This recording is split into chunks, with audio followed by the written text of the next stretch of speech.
Welcome back to Live on Patrol, and thanks for joining us again.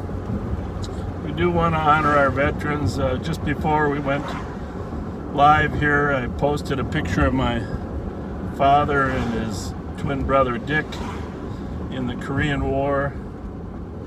I was very, very fortunate to be raised by a man who understood service, both to his country and to his family and to God. And he wasn't necessarily the World War II generation, but he was definitely part of the greatest generation. And the commitment and values, as I mentioned in that post, my father was shot twice at the same time in a transport van going into the battle zone there between South and North Korea. And as he tells the story, I mean, he has a scar on his chest where the bullet came in through the back and then of course exited through the front, but it went right through the middle of his chest.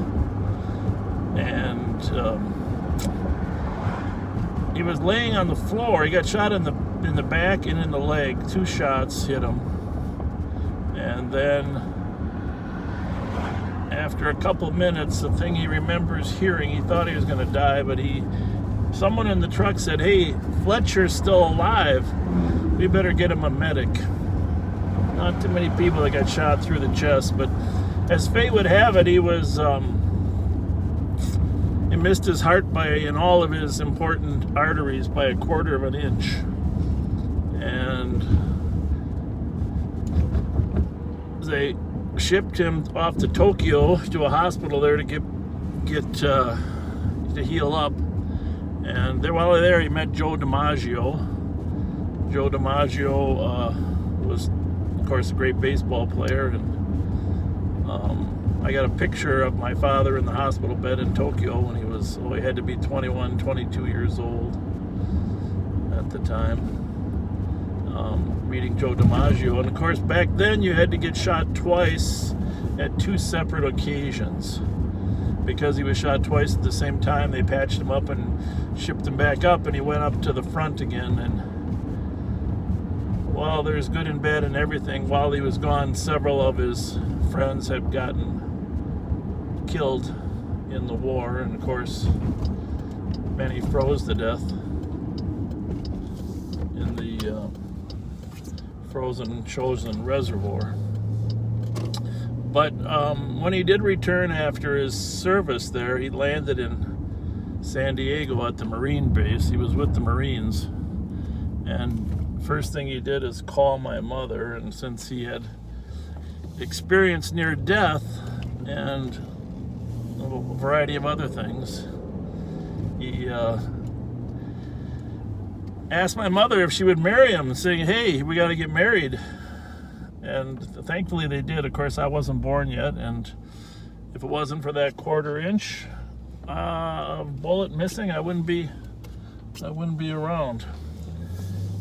So my dad was a great patriot as well.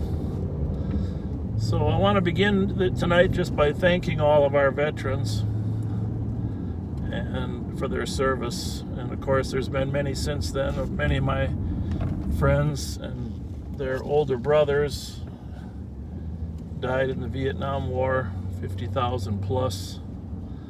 And of course, our Iraq War veterans and Afghanistan veterans, they all deserve our thanks for the tremendous service they've given our country. And I didn't serve in the armed forces. I did receive a draft card, but Nixon, if you remember back in 1972, Nixon was attempting to gain some favor and was withdrawing from Vietnam. So I turned 18 in 73, and most people were withdrawing. But this is Veterans Memorial Park here that you're staring at in Little Canada. Just want to take a minute to honor all of our veterans and thank them for their service. So it is 7/18 on Veterans Day, November 11th. We're in the city of Little Canada, and we're going to head into St. Paul here. It's not a real busy night. You're wondering, where's Pat? Where's Pat? Where's Pat? Well, we're going to call Pat in a few minutes, but the simple truth about Pat is Pat was around and exposed to someone who had COVID. And so Pat has been officially quarantined. And he'll be back. He'll be off his quarantine by next Wednesday. But because of his exposure, and on that front, Pat, we're going to call Pat here in a minute and have a conversation with him. But on that front, law enforcement and our correctional officers in our jail are beginning to experience a high number of COVID positive tests. And we have a number of our patrol deputies, a number of our correctional officers, either themselves or their family, are testing positive. It's no secret that the percentage of positivity has risen in the last 3 weeks from 5% to Minnesota has something like 15% positivity, and they're expecting it to go to 25% in the next 2 weeks. Wisconsin has 30% positivity rates. So this has a real genuine impact on our ability to deliver the service. We've put a number of our deputies on 12-hour shifts to cover for the fact that people are off sick. The ones that aren't on 12 are offered overtime on a regular basis to help cover for those. So just rest assured, COVID is impacting our ability to deliver service as well, and I'm sure that's the case in Minneapolis as well.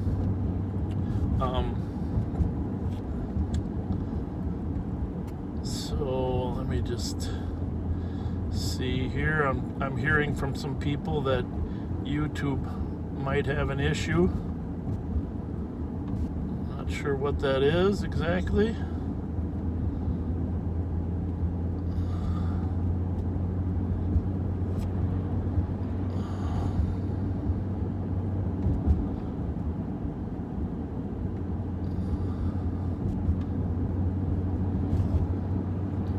YouTube is having some issues tonight.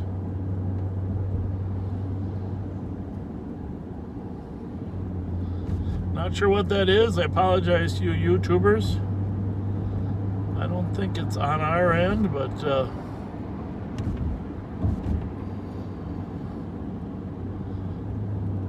apparently YouTube says everything is down. They'll be back in 45 minutes.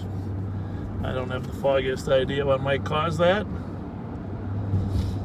Sorry about that. But anyhow, back to COVID affecting impact. Of course, it's not only our department, the St. Paul Police Department, the Minneapolis Police Department, the Hennepin County Sheriff's Department, all the 4 major departments here are experiencing COVID, and most of it isn't from on the job. There are a couple cases on the job, no doubt. But most of it is from family exposures that are brought back to their house from other associates, etc. But if you did see the video I posted, if you haven't yet, Chief Arredondo last night at the city council meeting gave a pretty direct rebuke of his need to get some additional police services on the streets. You saw the carjacking story that's been going on. Later on tonight, we're going to talk about an increase in home burglaries that started. Up here in the suburbs, we've seen an increase in mail theft. We had a citizen that helped us catch some people stealing mail the other day. It's been a regular thing, people looking for mailboxes, particularly the mailboxes that have the flag up. If you mail your letters by putting your flag up, you're a target for these mail thieves that usually know there's a check in there, and they will take the check and find a way to wash the ink out of it and leave your signature on. They'll wash the ink out as to who it's to and the amount, and then they'll write it to themselves or someone else, and they'll deposit it in a Venmo account. where they get instant access to a certain amount of the money. So mail theft is on the increase dramatically. If you didn't see the story last night about car thefts and carjackings in Minneapolis, take a look at it. And home burglaries, which we're going to talk about home burglaries here in a little bit. So I don't know if we'll have to restart to get the YouTube up in 45 minutes, but my 15-year-old son, who is an expert on this, says the entire site is down. Be back about 45 minutes. So we're headed into St. Paul. We got several. There were some questions about Bravo squads versus Tango squads. Tango squads are generally people in training, and Bravo squads are people that are working off-duty jobs. Not too complicated. B stands for the badge number. They're working off-duty, and Tango stands for training. And you might also hear proactive police visit. PPV is when they're getting a proactive police visit and getting out of the car and talking to people, which is a very, very important part. Tonight's the first night that some of these officers have really had much chance to do some of that. 385 above blockhouse. Copy 1925. I never heard of YouTube crashing before. That's pretty amazing. 33 on 10-8. Well, let's take credit for you guys being on there, maybe. My goodness. So it's. So we're gonna go. We're gonna go down into Highland Park for a little bit. And 6412. Talk about what's going on there. We'll go through. Copy 1925. Rice Street on the way.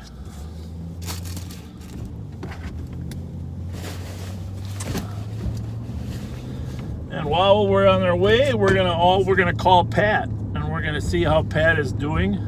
I think he's fine, but out of an abundance of caution, he had to. We do have some people that work right in his cube there, right in his area. Because Pat, besides riding with me, actually Pat, I guess fortunately in this case, Pat and I only see each other on the YouTube ride-alongs. But 174-189. his office is on first floor, mine's on third, and he has a few people in his cube there. One of them was Start for 637 Sylvia Unit A and diagnosed positive positive for COVID. So I know that you guys are bummed out here. We lost Pat and we lost YouTube on the same night. So let's give him a call. Call Pat Scott. Calling Pat Scott. 181, I can replace 174 if you'd like to cancel. All right now, please leave your name and number, and I'll call you back. Nah, that can't be it, Pat. Well, you're probably waiting for the 15 minutes, 15 seconds.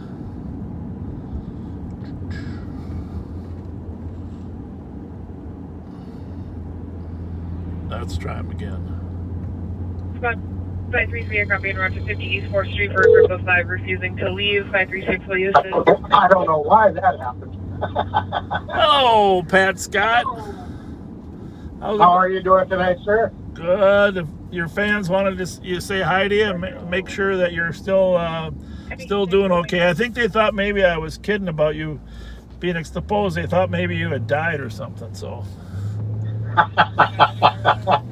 No, I'm walk kicking and screaming. Yeah. No, first off, I just gotta say my own words. Thanks to the veterans of this country, including my father, uncle, a brother who eventually was lost to Agent Orange after his time in Vietnam, and just to everyone who served. And I had never known that amazing story about your father. I mean, thank God for that quarter-inch. Yeah, I know. Hey, hold on a minute, Pat. We're just going to advise this guy that his lights aren't on. All right? Okay. So hang on one second. Echo Sierra Lima 009. Then we're going to pick up this conversation. How you doing? How are you, ma'am? I'm doing good. I'm just kind of nervous because I just got off of work and there's so much snow on the floor. Yeah. Well, you'd be less nervous if your lights were on. Oh my God, I'm so sorry. All right. Carry on. Have a good night. Thank you so much. God I bless. really appreciate Yeah, you go ahead. You go ahead of me. I could have got into an accident. I know. For you. Yeah, you go ahead of me. So Thank you. you're welcome. See ya. Thank you. I appreciate it. All right, Pat. Sorry. That's okay. Mission accomplished. Yeah. Well, I'll tell you, I heard you mentioning the fact that I'm in quarantine because of the exposure. And I got to tell you, it is exhausting to be in quarantine, to be stuck inside your house and not to go anywhere. It is mentally and physically exhausting. So I'm anxious for this to be up and for me to be able to get back out there Wednesday. Yeah. Well, you told me once you have Netflix, right? Yes, I do have that. I have just about every service, but Okay. you just it's just so exhausting to be doing nothing. Well, here's the thing: for the next week, you can either watch the 2020 election. I think that's still going on. Or you can watch Netflix. I'm so tired of watching it every single day. So turn on that Netflix. Oh yeah, that's definitely the way to go. But you said your quarantine ends on Tuesday, so next Wednesday when we're working, you'll be back in the saddle with me, right? I should be back in the saddle come Wednesday. Yeah. Well, that's awesome. Well, what else you got to declare? We miss your voice. So what do you got? What else you got going? Just this kind of dominates your life. When they tell you, you're just stuck inside your house, and but in listening to some of the stuff going on in the streets, it's things don't seem to be slowing down too much with the weather at this point in time. Although tonight doesn't seem too bad. Well, I know you're going to listen to the radio for the next couple hours, so if you hear something, give us a call, will you? Because I might miss it once in a while. And all right, I will do that. And to all the people who join us in the back seat on these rides, I'm missing being out there as well. And keep an eye on Bob for me, will you? Thanks, Pat. I know he's in good hands with you guys. Thanks a lot, buddy. Thanks a lot. All right. Talk to you later. Thank you. God bless. All right. Bye-bye.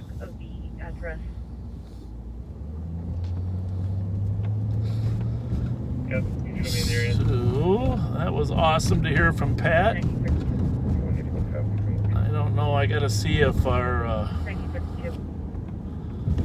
YouTube channel is still functioning.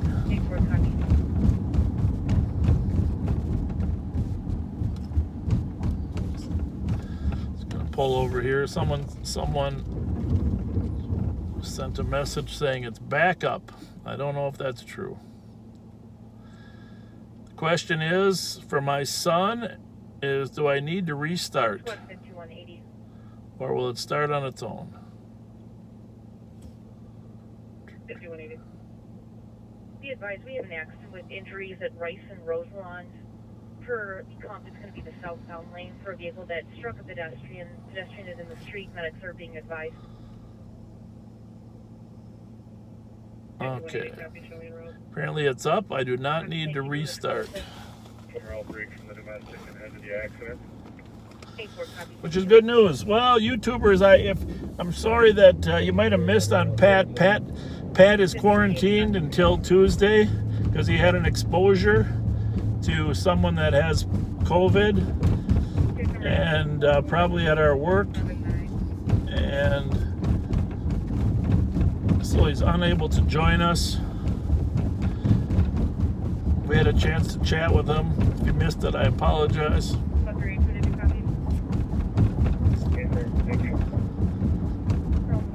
So hopefully it's back up and running for everybody.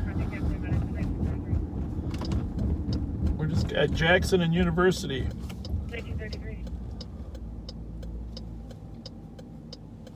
There's Regions Hospital over there, and West side 10. every day I drive by Jackson and Uni, I see just dozens of nurses. You know, we're down here regularly because our office is just a half mile away, and walking to their cars on this ramp, and just some of them park in that ramp, but just hope that they're safe when they get to their cars, thinking about the job they're doing to keep the rest of us healthy and deal with COVID patients. And we're just very lucky to have one of the greatest healthcare industries in the world here in Minnesota.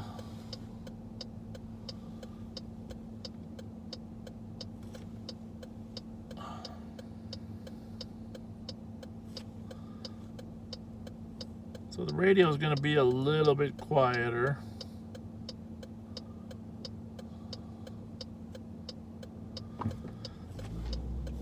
Than you're used to, just because of the cold and the snow. Don't see quite as many people out. But thieves are good at adapting to whatever the environmental circumstances are. And that's one of the things we are in law enforcement. We need to kind of be ahead of the curve. Kind of know what happens. And I've mentioned before 8196, case number. that because the sun goes down so early in November. 8196. Last few digits of the case number are 10860. Again, 10860. You're welcome, 1935. Because the sun goes down so early, the burglars use this time to burglarize houses, because between 6 and 8 o'clock, if there's no lights on in your house, they can tell that no one is probably home, because people don't generally go to bed before 8. So you got to find a way to leave some lights on in your house. I even leave a TV on myself. 5182. So just For a crash at Phelan and Olive. 743. I think it's William King Yellow. 1936. Oh. Heavy out with the vehicle, back parking lot of the house, 1936. So just like we had a rash of car jackings, which we're still having, by the way, we're now, the last three weeks, sort of begun a rash of home burglaries in several jurisdictions in the metropolitan area.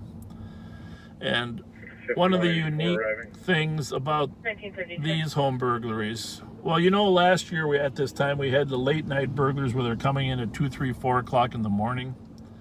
Actually, we weren't going live back then, but we had that problem. You can go back and look at some of our posts where we eventually identified this group of kids from North Minneapolis that were hitting the entire metro area between 2 o'clock and 4 o'clock in the morning.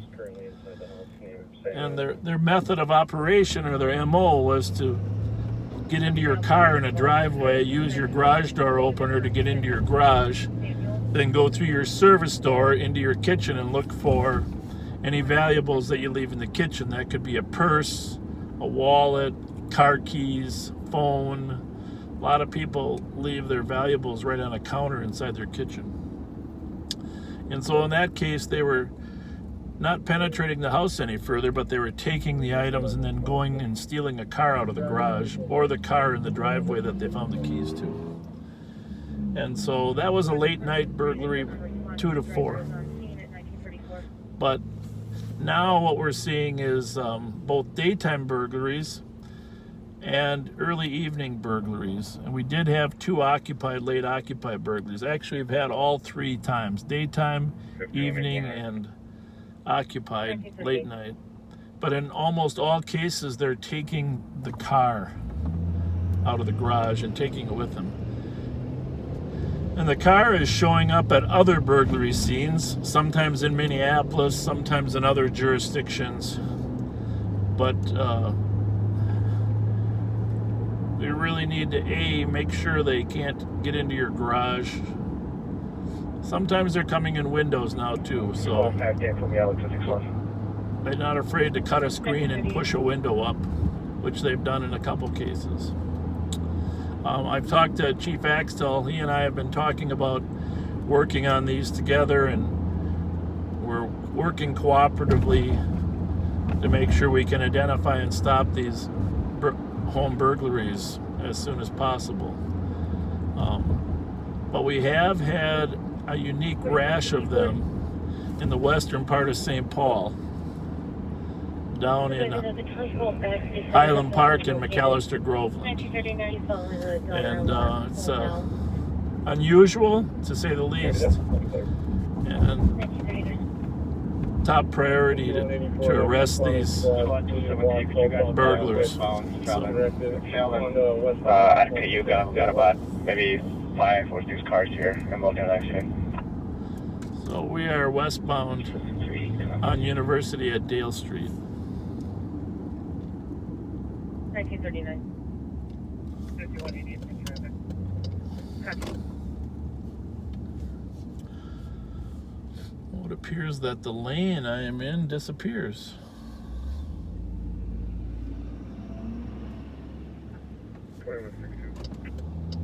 Twenty-one 62. Two attempts made by phone. No answer. I know some of you have asked to have to go on ride-alongs with us. You know, obviously we're not opposed to that, but 261. we need to make sure the COVID syndrome is over. Copy, around 6. Echo November Golf 357. Copy. I'll be getting some more plays for you in just a second. Copy.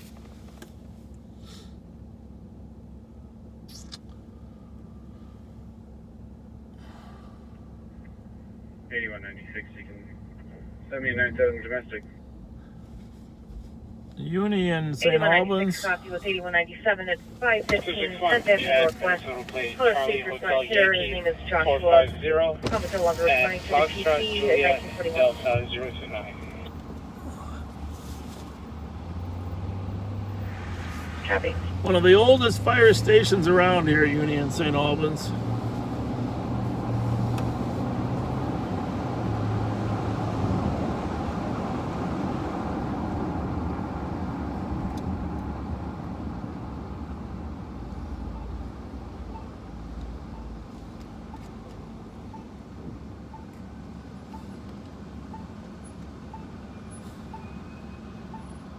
Right in front of the ambulance.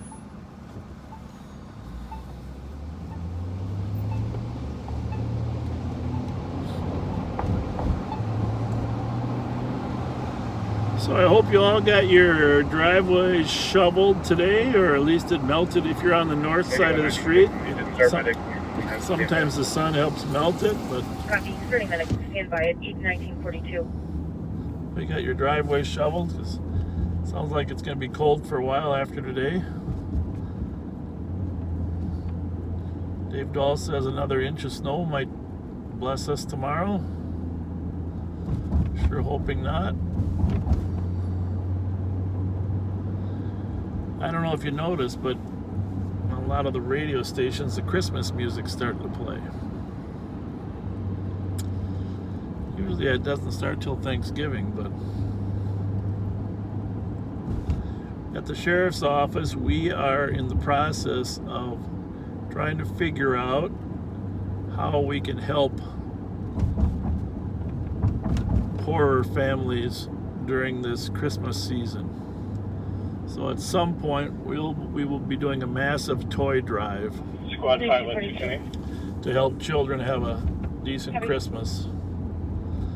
And we'll be 5184. collecting family names and children and preferences for toys, but I know that there is so much goodwill out there that Copy. at some point we're just going to ask you to, when you're shopping at Target or wherever you're shopping, if you see an extra toy there that looks fun, just pick it up and bring it down, and we'll have a drop-off bin. But probably not going to start that till right after Thanksgiving. But just be prepared for us to do a massive toy drive. You saw our Halloween haunted highway, which people enjoyed. But now we're in the process of thinking, how can we make Christmas special for kids that have very little?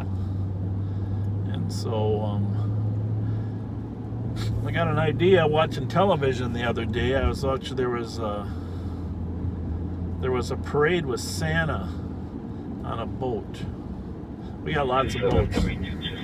Anyhow, we're gonna see if we can do a Santa parade through all the housing. Hey, it's still slippery down there. We have a vehicle. I call them housing projects, but technically they are referred to as homes, public homes.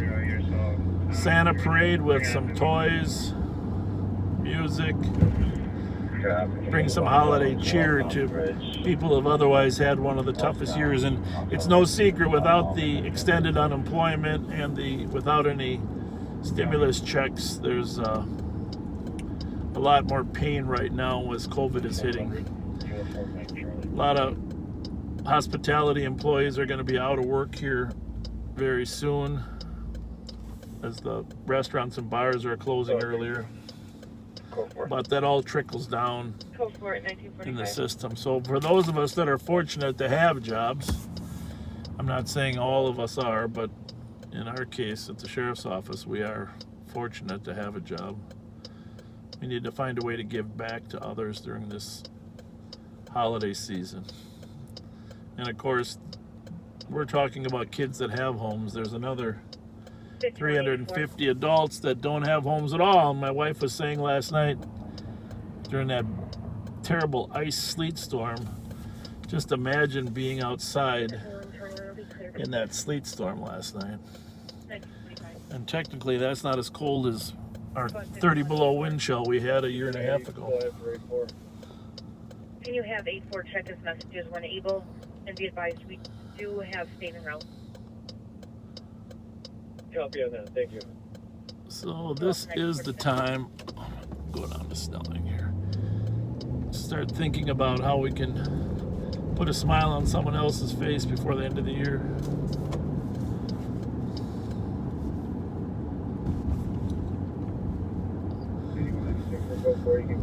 So for those of you that are new or haven't watched us before, we're in the city of St. Paul.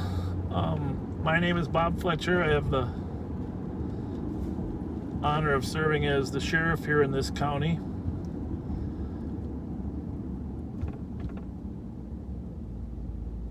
St. Paul is a sister city to Minneapolis, across the river on the other side of the Mississippi. And we're in the county of Ramsey, and there's several municipal suburbs north of St. Paul. St. Paul is about half of the county in terms of population and tax base. And this is our 54th, I think, segment, something like that.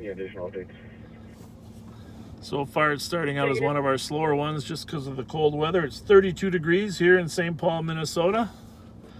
Just had a 5 to 6 to 8 inch snowstorm here yesterday, but today it was up in the low 40s, so a lot of it melted. I'm sure we're not going to be that lucky too many times in the future.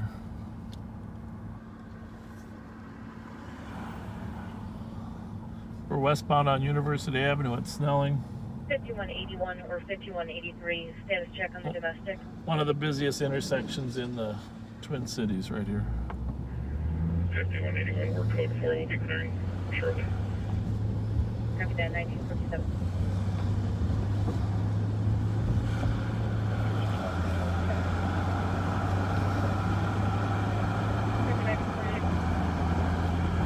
So for those of you who live in the McAllister, Groveland, Highland Park area, just rest assured, you know, your St. Paul Police Department and your police chief and your sheriff's office, we are tracking very closely some of the new activity.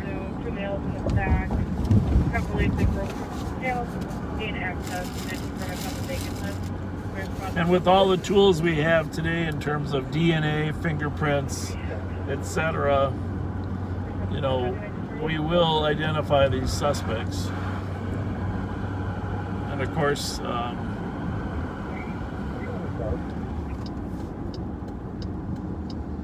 we've already recovered several of the stolen cars. Next door to her house, but no address. But nothing more terrifying than having someone come into your house while you're there. Percentage-wise, that only happens in about 15%. 15% of the burglaries that occur are that the house is actually occupied. And of that 15%,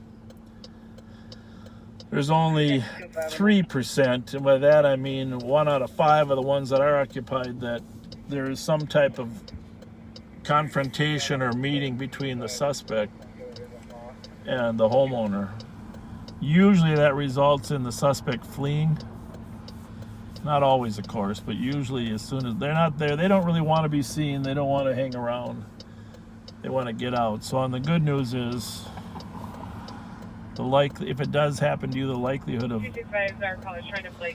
injury, but let's face it, 3% out of 100, 3 out of 100 chance, that's too high. If there was a 3 out of 100 chance your plane was going to crash, you wouldn't get on it.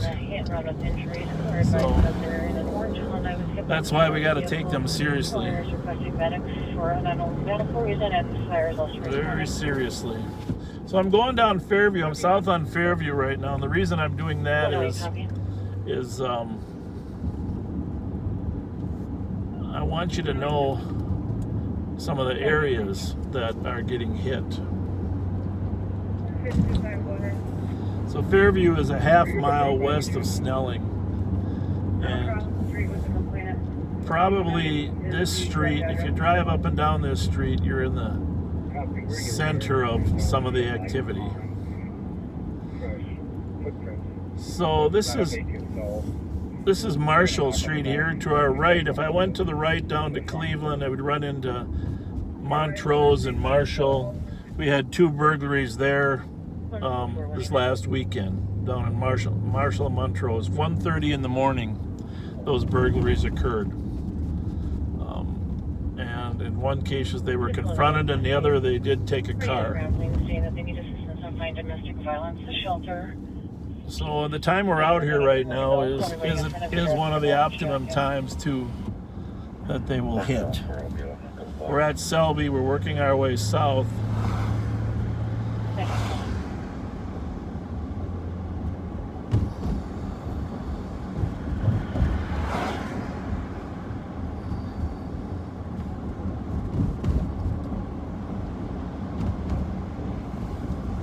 Going to turn on Ashland now. We're on Ashland and Fairview.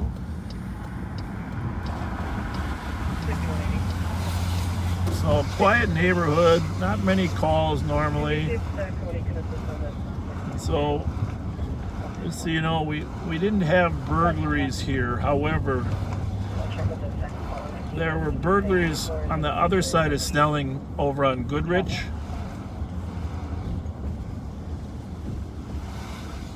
Both in the 1100 block and the 1500 block of Goodrich, which is a little south and west of here. But in one of those cases, actually 2 burglaries, we found 3 stolen cars.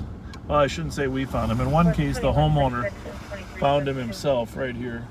So right here at Herschel and Ashland, 2 stolen cars were recovered. 2372. Well, I hear a siren in the background. For domestic, 2793 Asbury Street North. Color's wife is destroying the house, throwing items around. Wife has been drinking. His name is Brittany. Got to turn our LTAG channels on to make sure that State Patrol isn't coming into the area and we're maybe missing them.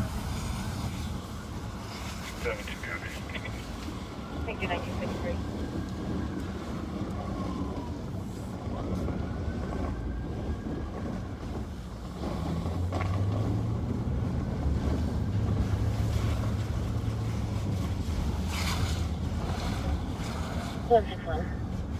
So what does it mean when cars show up dumped? Well, there's a lot of possibilities. Could be that it's a remote area. Having a couple options of that location. Okay, second. Accident with a silver Infinity and a white four-door car as well. Did you want to make 2 CNs? Yes, please. We'll go the hit and run. Copy. Hey, one, I can take the other one. Sometimes, Copy. sometimes they find a spot that's remote that they don't think people will recover the cars. If they have a team that picks them up, it's not a problem. 8195, copy and route to the motor vehicle theft, 2108 Rockstone Lane for a stolen vehicle. It's going to be a Mercedes Charlie 230, unknown color, last seen headed on Long Lake, unknown direction. Suspect was a black male, 33 years old, wearing all camo. Do have squatted back. So we just had a stolen up in New Brighton, a Mercedes that was stolen. 8195, all advised. But this is Herschel Street here. Copy 1954. This is where, like I said, some of the. Is it possible that they're 625 info. live around here? 625. Yes, that is possible, but not always a certainty. Two parties were seen leaving the residence. Approximately 10 to 15 minutes ago. Unknown how many were inside the house. We'll work on calling them out and then we'll clear it. We don't need the air. One of the burglaries on Goodrich, At least 2 parties were seen leaving the house 10 to 15 minutes ago. the resident went out for a walk during the day. It was a daytime burglary. Went out for a walk, and they burglarized the house while they were gone and stole the cars while they were gone. So 1023 Hamlin Marshall. just the lesson there is, when you leave, look around, see if anybody's scoping or watching your house, because these burglars they prefer to go into a house where nobody is. That's their preference. They don't want the confrontation. 1175 10 Road D, they'll say east at Shadow. So we're going to continue back on southbound on Fairview here, just to give you some proximity. I'm not sure if there was a second accident with regards to the orange vehicle, so it looks like there's 2 vehicles out at that location and medics are on scene. Crossing Summit Avenue, and remember, when you're going north-south, Summit is 0. So all the addresses now, as we go south, become southern address. So we're on Fairview, it becomes I'm not seeing a crash at Hamlin Marshall. a 23 on the southern other address. crash. It is on the bridge over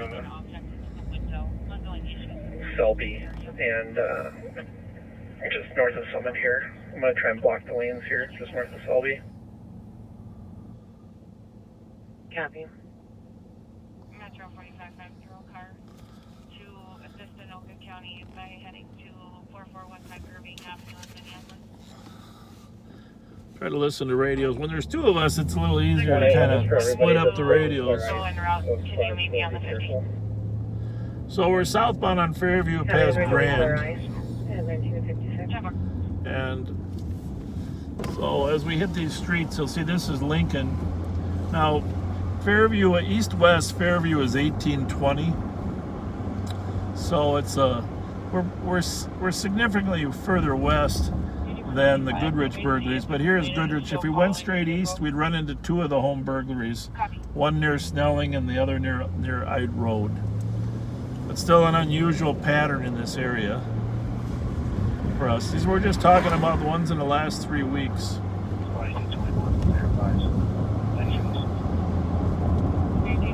The most likely scenario, since we haven't seen these cars float around our city, is that they're coming from Minneapolis and then floating back over the Lake Street or Ford Bridge.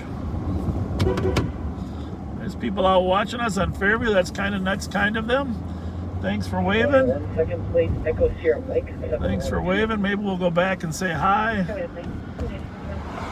Before we get too far away, we'll come back and say hello.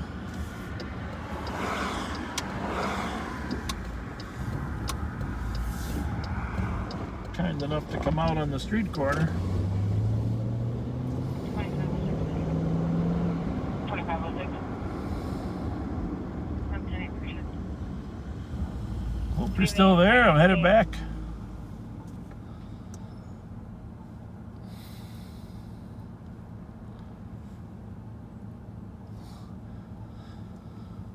So as we work south from here to St. Clair, there's a rash burglaries on Palace and Juliet, south of us. Some mapper on the east or west side to get over the scene. And very, very unusual. Very brazen to 236, I can head over there. come into the neighborhood. All right. Where did you go? I'm at Ham Lake. Is it in St. Paul?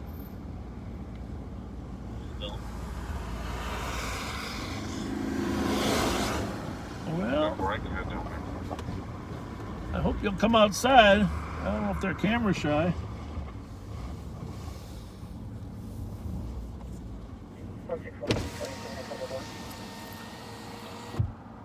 Copy 1910. 2163 update. Male was last seen walking away towards the Rolly, garage. will you guys block down there for me? Male, short hair, wearing a gray hoodie, colors watching on camera, color lock visuals. Right was there. last seen And then if there's one more squad that can block, ambulance is north of the 8 Maryland should be great. 187, we can go. Let's Tim in. Copy 1910. Well, they did wave. Thanks, neighbors, for coming out and waving. I think they went back inside. Well, there they are.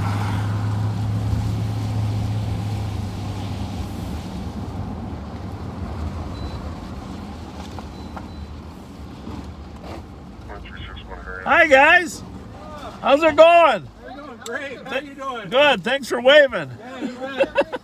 Yeah, we've been watching you since the beginning. Well, It's good to see you. thank you. Yeah, well, it's good we're down here because we had a little activity down here the last Yeah, month. I know that. They got the speedway here about a week ago. Yeah. They got the speedway and a couple houses, a couple streets down to the left. They've had some activity in the alleys. So. Oh, they have. Oh, Yeah, they've been hitting speedways pretty regularly the last all over town, you Yeah. know. And but these occupied burglaries where people are in their house at night, those are That's a big problem. scary, yeah. Yeah. And we'll get them. We'll catch them. Oh, yeah. This your home here, or you walk out and walk it? Yeah. Right here. Yeah. Well, anything I should know about the neighborhood? Not- This is where they found that rare bird the other day in the paper. That this bird had only been seen in Minnesota twice. It's normally in Arizona. What kind was it? Red scartling or something like that. Really? Yeah. And there were like 20 people standing out here with long cameras. Long cameras? Yeah. That's good. Yeah. Oh my goodness! Did they grab him, or did they try to put him in warm? Can he survive the winter? Yeah, I Yeah, think it's probably not going to make it. Yeah. It's Yeah. right Yeah. after the snowfall first. Oh my goodness! My If goodness! we run into anything, we'll let you know. Yeah. Well, thanks for waving and coming out and saying hi. Yeah, we appreciate all your efforts here. Thank you very much. Have a good night. Thank you. Thank you. Thank you.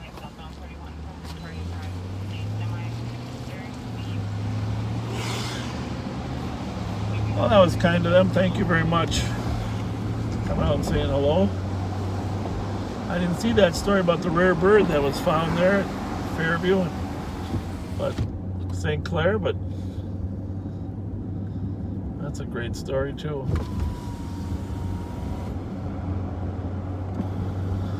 So we're southbound on Fairview. 2164. 187. And this is Jefferson. Where are we blocking exactly? Keep in mind, in St. Well, Paul, if you can Ramsey block County, Northbound Hamlin. there's 480 numbers to a mile, 240 to a half a mile. Just south of the bridge, that'd be great. So remember, Summit was the 0 count. Summit was 0, and then we continue to go south. And You can disregard my call. St. Clair, Jefferson, and now we are at Randolph. And because Randolph is 1 mile south of Summit, the address here is 480 South Randolph, 1 mile. St. Clair was a half a mile, so it was 240. And then Jefferson was 3/4 of a mile, so you add the 120 onto the 240, and that's 360. And 24 to 31, are you okay? 10-4 officers are good. 23 info. There appear to be 3 occupants. Black male driver. Something's going on in the county there. It's on LTAC 1. Got to figure out what that is. 2003. Somebody must have fled. 3920 to 23. Where are you at right now? 30 and a half in Ceylon. 10-4. And be advised, we've reserved LTAC 1 for the incident at Minnetonka and 169 for St. Louis Park. Well, there you have it. It's actually not our squads. 31. Like I said, last time I saw him, he was going eastbound at a high rate of speed. I doubt he was able to turn off on a side street based on his speed. So that's a channel reserved for incidents that occur in the metro area. Dispatch, hear that description one more time.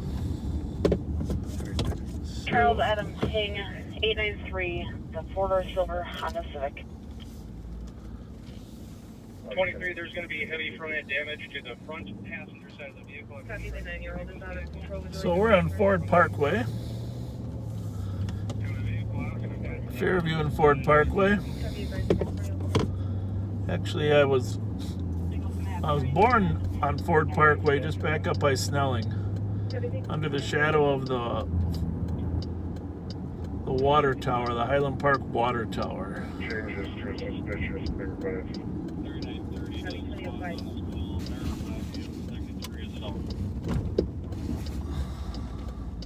I stood right in front of the vehicle with my weapon drawn.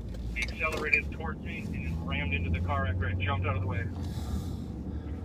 So you're hearing what's going on in Minnetonka there. The officer tried to stop him with his weapon drawn, but he ran right at him. The officer had to jump out of the way, and then he smashed into his car, and then he fled. So I guess they called in 405 so you could cancel.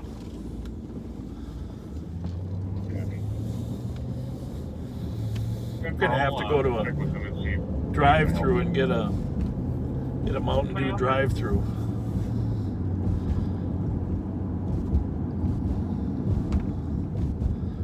So a beautiful road down here in Highland Parkway, just 1 block north of Ford Parkway. 458 Metro. 458. This stall blocking in the double lane eastbound and left lane. 39, 20 to 31. So I'm going to go back to Palace and Juliet here. Just kind of ran south down to Ford Parkway, and very, very rare to have burglaries. Like I said, if you weren't monitoring, Chief Axtell is all over this. He's got his troops. We're working with our troops to see what we can do to bring this to a halt. One of the key MOs here is, besides coming into the houses at all hours, is they're stealing cars, taking the cars to their next burglary, and then dumping them. And you know, there's a lot of focus on gunplay right now, and that's a good thing. You know, I've been an advocate for working on the gang problem and the gun problem, because people do get shot and killed. But there needs to be a focus on home burglaries, because coming into your home is a lifelong invasion that no one should have to experience.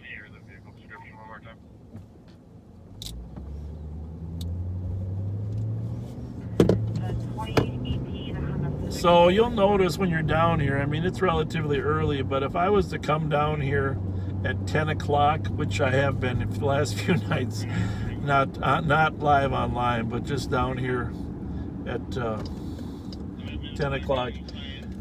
So here's Palace and Fairview, and within 3 blocks of this, there's been several burglaries in this area. But typically, it's very quiet down here. And one thing I can say, when you're out walking your dog like these people are, or when you're out taking your garbage out, or or whatever reason you might be out and you see something suspicious, call us. Ideally, get the plate of the suspicious car. We appreciate the calls, and you know, your neighbors deserve it. That's how we catch most people, is from citizen calls. Yes, we're good at investigations, but there's nothing like an eyewitness that can help us get a head start on the investigation. And so this is Palace. You can see this is Palace and Pryor.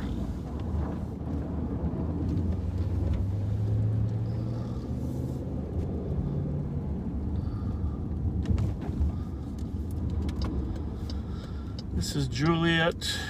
People out walking their dogs. Just you can see how quiet it is. My grandmother and grandfather, Otto and Marie Fletcher, they lived right over here on Juliet. I think that's probably her house there. Used to come over here and play Chinese checkers. I don't know. Remember that board game with the little marbles? Marbles with my grandma. Oh, and Crazy Eights. Marie Fletcher, married to Otto Fletcher. Crazy Eights. She taught me the game at Crazy Eights.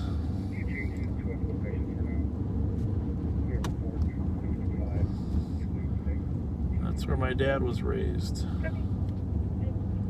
Right over here. And I mentioned earlier, as a veteran, if you heard that, but he went to Monroe High School. 5186. Monroe High School, and graduated in 1948. Nick Mancini, I know, graduated in 1947.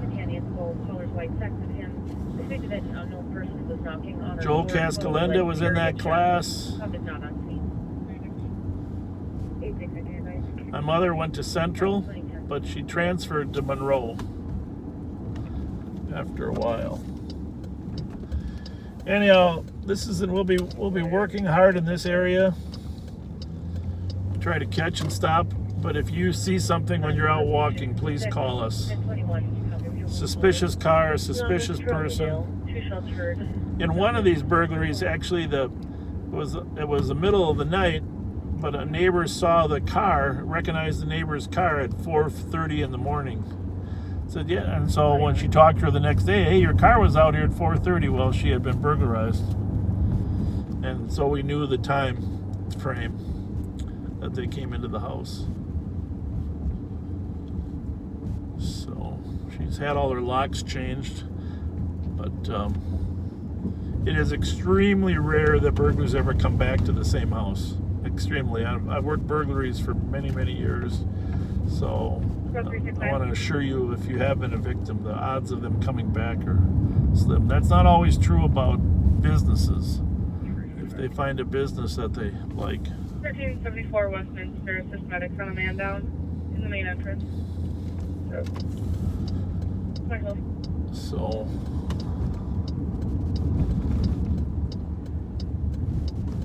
there you have it. Burglary trends, mail theft, carjackings, and as it gets darker earlier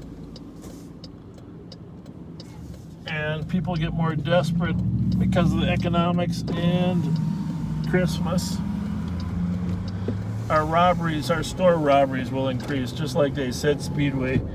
Well, between now and Christmas, we'll see a significant increase in robberies. Sometimes with guns, sometimes threatening guns, but not having them. And just advising our call from the earlier dispute involving her neighbor and the dog who's calling back. Could you try to give her another call back? You saw, if you watched the Chief's video, I posted, it's a minute and 23 seconds of Chief Arredondo, and he did an awesome job responding. Please take a minute to watch it on my personal page. And he talks about 75 murders, over 500 people shot in the city of Minneapolis this year, just on the rate to record numbers, you know. Could well exceed the 1995 figures where Minneapolis was tagged Murderapolis by the New York press. Guess what we're going to get here, guys? You gotta get a mellow yellow. I got a Twinkie in the back. 174 advice, 29, 10. We're here, let me see. People would like the scanner volume up, I can do that.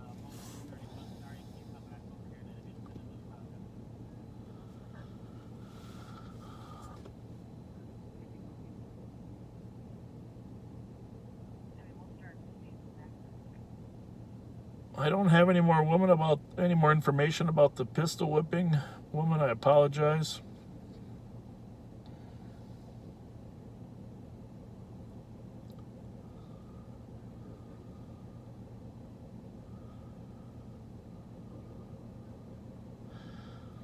But if you do got a question, you can text us at 651-448-3810. 651-448-3810. That's just a text phone. We don't answer that phone, and we don't get to all the questions right away. Obviously, I can't monitor the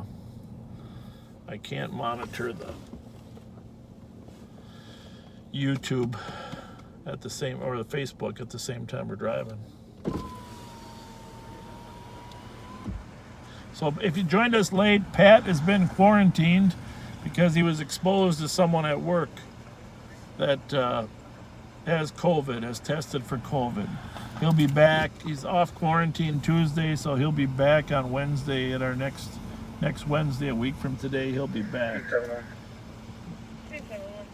Welcome, Dreary. Space Board when you're ready. I'd just like a large Mountain Dew or mellow yellow. I'll be a mellow yellow. Perfect. Large mellow yellow. Anything else? That's it. All right, total will be 236. Happy to help with the window. Thank you.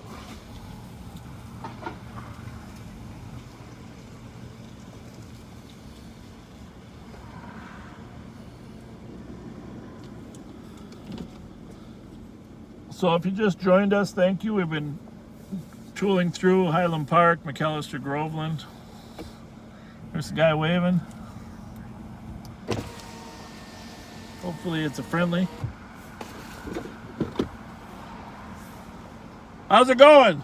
Bob, how you doing? Good, how are you? Yeah, I thought you were in the area. I was watching you earlier. Yeah, we're focusing a little on Highland, see if we can get our handle on some of the burglaries down here. I appreciate that. We had that speedway up on Ford Parkway in Snelling, armed robbery last week. Right, and they hit the other one too there. I think there's 2 speedways that got hit. Yeah, it's becoming a fad. Yeah, and that McCafferty's liquor store, that incident this summer where they dragged the gal to the back at gunpoint. Right. Randolph and Hamlin, so they've been coming around here. Yeah, they stole the lottery tickets twice from that gas station there. Okay. The Lucky's there at Hamlin and Randolph there too. Yeah, they shouldn't get any money out of those. They could just they're coded, but people do crazy things. Right. Well, I appreciate you coming on this side of town. We don't get a lot of attention, but I'm telling you, there's been a lot of incidents lately. I know, and the Chief Axtell is well aware, and he's very concerned. So we're partnering with him to make sure we put some extra attention over here. Good deal. Thank you. Thanks for stopping. Thank you.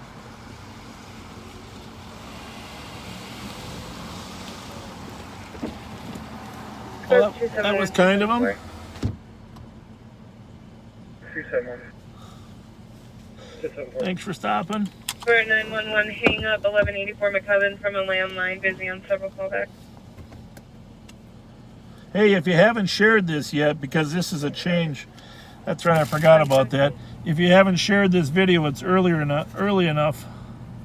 Please, please just take a second to share it with your friends, so those that. 4360. When you're able, can you call data?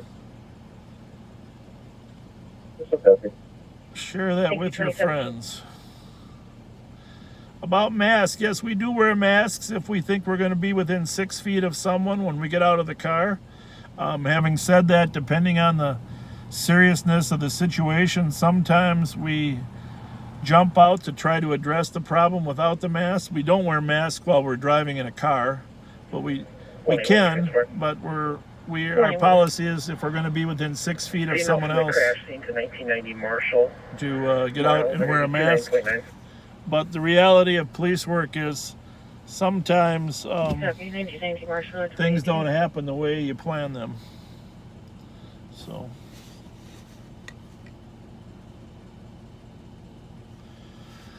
thanks, Green Bay.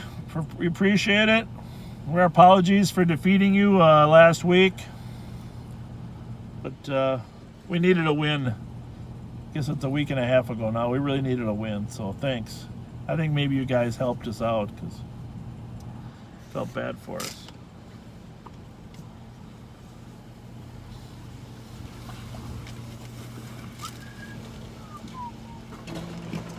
How's it going? 236. Not too bad. Thank you. Thank you. Information for squads for cops alert out of St. Louis Park. For 174.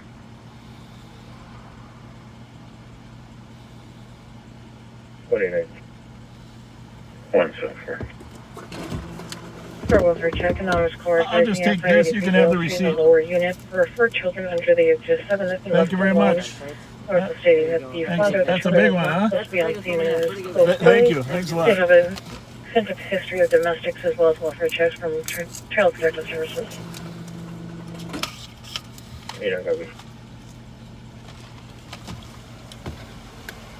Okay, we're all set now. 2020. So there are other officers out here now looking for those burglars. Wait, can you evidence of the shots fired in there so you can figure it out as the cat comments was one away and you can cancel it. Okay, right, copy, thank you. But as I mentioned, it isn't just St. Paul, Highland Park. Minneapolis, I'm not going to say what suburbs, but we know there are several suburbs that have been hit as well. And that's for their police departments to talk about it, but definitely a trend, and hopefully no one will be hurt before it's brought to a conclusion.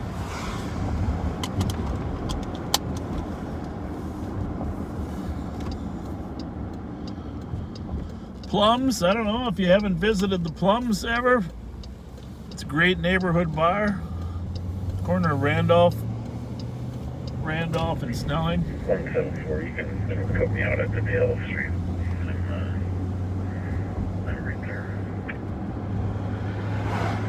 As I mentioned, up here in the corner, this gas station's been hit twice where they came in and robbed them of the pull tabs. Now, there really isn't much money in pull tabs unless you cash them in right away, because within a couple hours they're all logged and canceled.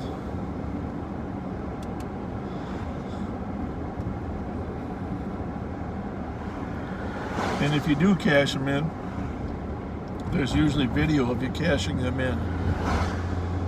But desperate people do desperate things. Of course, on the right here is Cretin. The Cretin ball field where Joe Mauer played in high school. Did a few home runs into the Nook. There's the gas station on the left. We're at Hamlin here. As long as we're here, if you want a good burger, go to the Nook restaurant right here. Southeast corner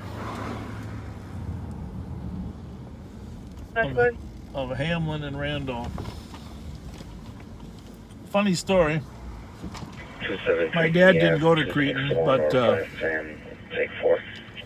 he did hang out. There used to be a store on the corner here. My mom used to tell the story in terms of when they were hanging out in high school. He went to Monroe, as I mentioned. There was a Snyder's or some type of pharmacy here, drugstore, dime store on the corner. Some of you might remember. But my mom and dad used to hang out in the corner here of Hamlin and Randolph. 516, looking for somebody. Looking for 261 or 510 to go to 4. I always tell people, though, it's amazing my dad didn't die after getting shot twice, but I'll see if I can get while he was in the war, fighting there, Thank you at 2023. he started smoking Lucky Strikes. took up smoking 21.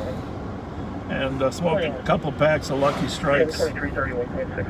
And then when he got back, he said, "Oh, I switched to something better. I went to Camels." And so eventually the Camels did get him, in terms of 4469 traffic. his cardiac lung ability to survive all the 4469. packs of Camels he had smoked. But Lakewood. he had a full, great life. It's just that he could have lived longer if he had stayed off the Camels. Lakewood on traffic at 2024. So we're eastbound on Randolph at Lexington. 271.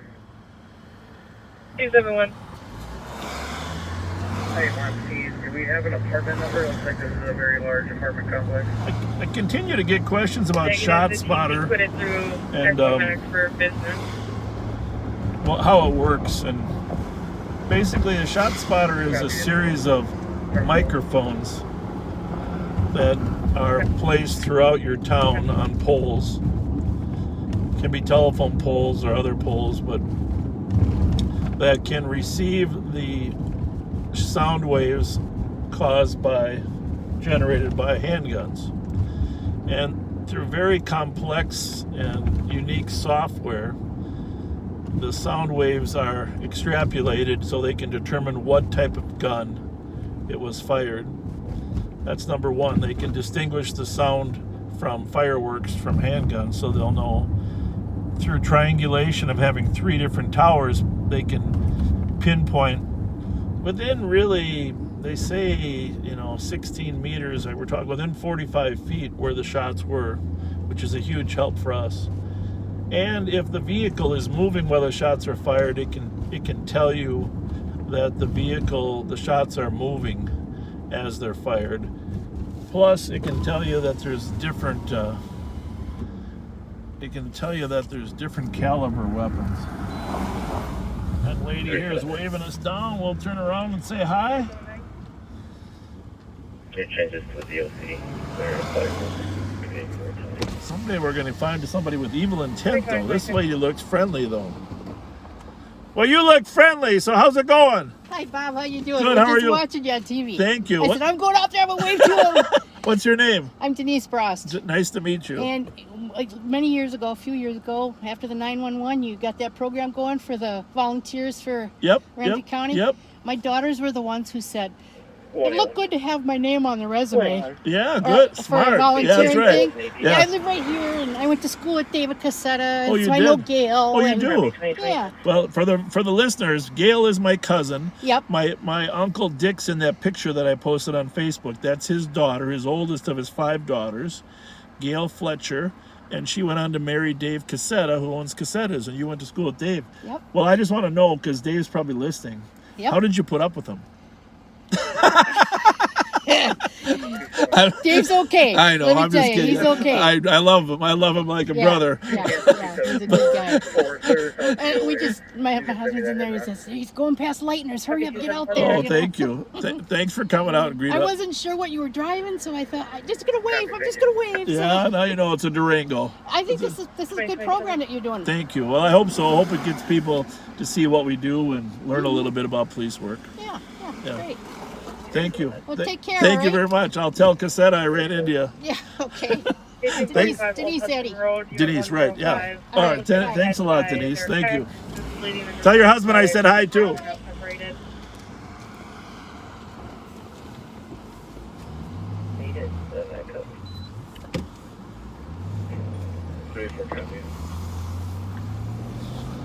Well, that was very kind of Denise to come out and say hello.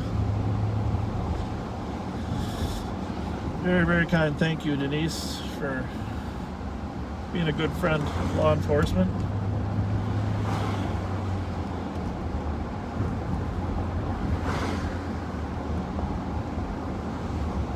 Dave Cassetta has built quite a place down there. I got to tell you, I love that mastacholi. I could eat that mastacholi every single day, and my wife loves it as well. I mean, obviously the salads are great too, but if you haven't had, just go down there, grab a large mustacholi, take it home. You can eat it whenever. It's just it's a unique sauce. A unique sauce and cheese, that flavor that he has on there. And of course, he invested a ton of money into that building and that upper restaurant up there. And I don't know, he probably makes money on the restaurant, but a lot of people just power through their lunchtime, evening, just grabbing their pasta. Like I said, he married my cousin Gail, who lived down here on West 7th Street on Stewart. Dick Fletcher married Rita Biaggi. So we are driving, and I know it's come up. Normally I don't like to release it, but I'm driving a Dodge Durango police pursuit package, and I'll just leave the color out, but it's been an excellent squad car. I drove the Explorer police pursuit package in the past, Crown Vics.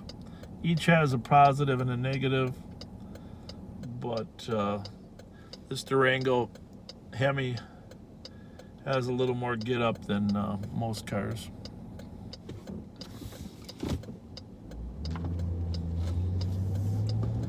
So we're going eastbound on West 7th Street towards St. Paul. There's Shamrocks, great restaurant there, Shamrocks. Be nice to be able to get out and just go to restaurants without worrying about this. Cake and Case has been an amazing place. I'm sure the new regulations are going to affect all of our restaurant friends. Oh yeah, Cake and Case, I don't know if you saw this on the news. 180, copy. Just gonna make a quick little U-turn. What they've done is to keep the numbers up for outdoor seating, they have built igloos. Yep, you heard it. Well, they're plastic tents shaped like igloos. Just to get a real quick look. See those igloos there? Where you can have outdoor dining inside a plastic igloo. Brilliant. I think they have different styles of dining there too. And caller just advised that subject was aware of the call and that he will excite with police. All right, as we get closer to 9 o'clock, the call load will probably pick up a little bit here. This is the McDonald's here. St. Clair coming up.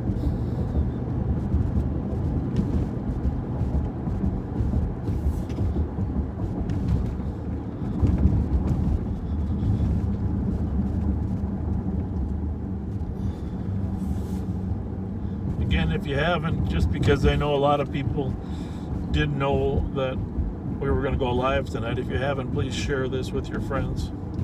Or when something exciting happens, if you feel more comfortable, then share it then.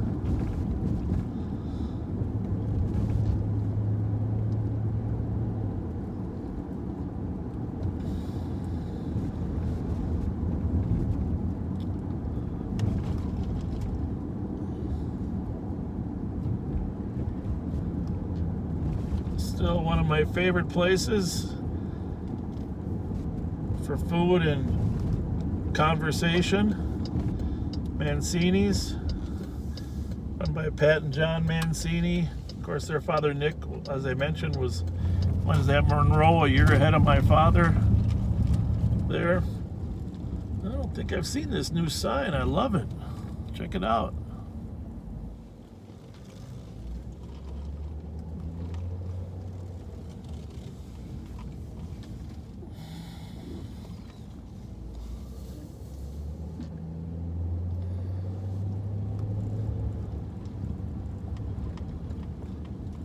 But no kinder people than Pat and John Mancini.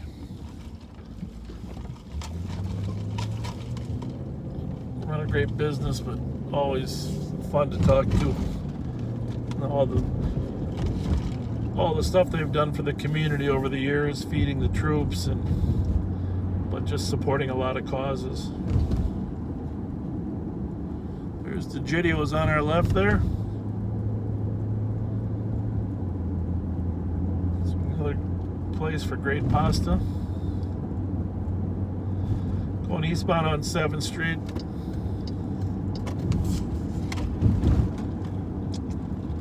Bonfils Collision Center.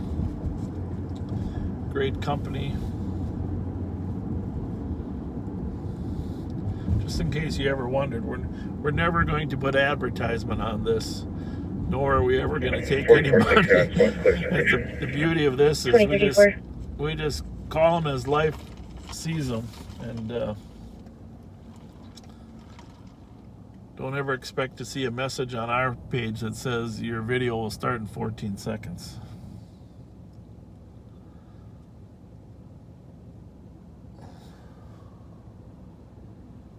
It's not a moneymaker. It's just to help you understand the police work and what we see, and learn a little bit about who we are and what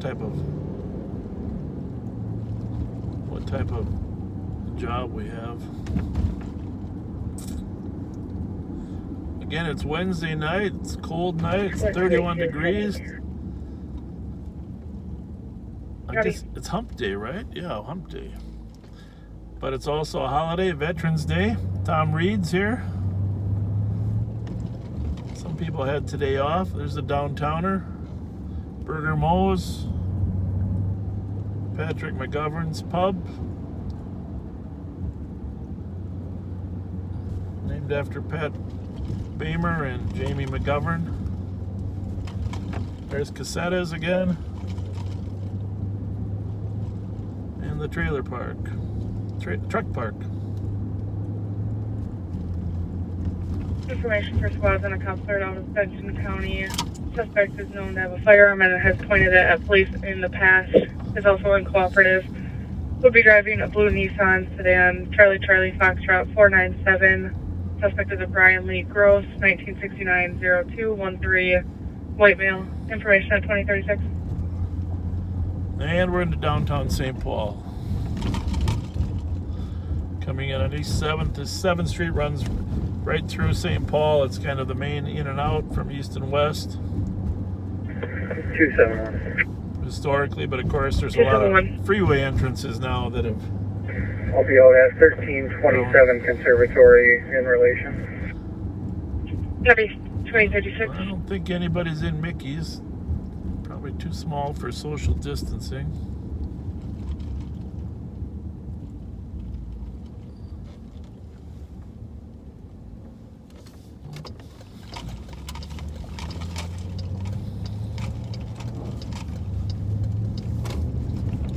South on St. Peter here.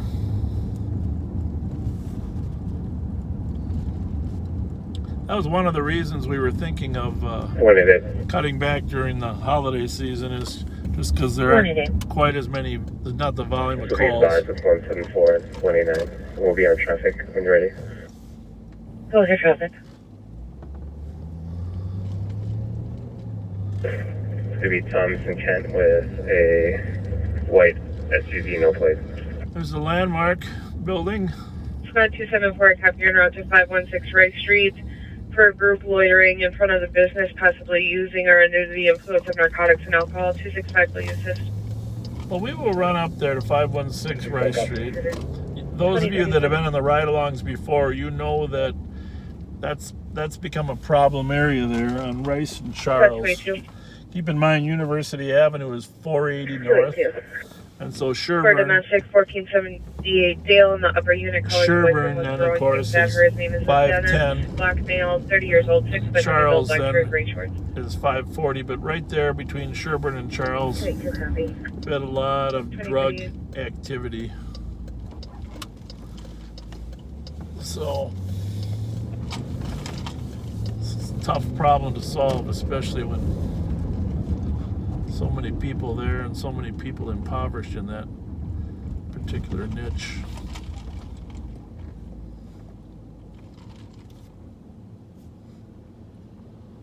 There's 3 St. Paul cars.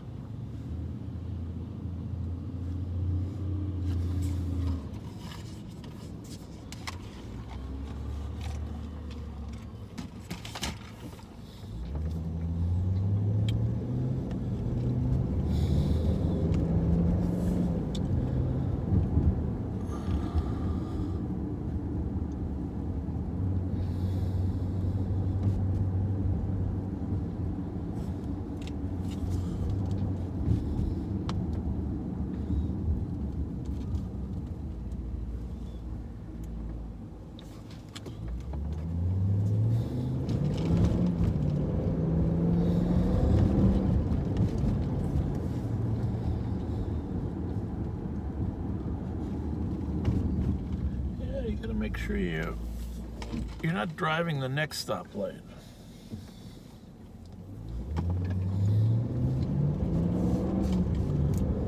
Apparently the problem is escalating up there on Rice Street, according to the comments. There's our Capitol again in the distance.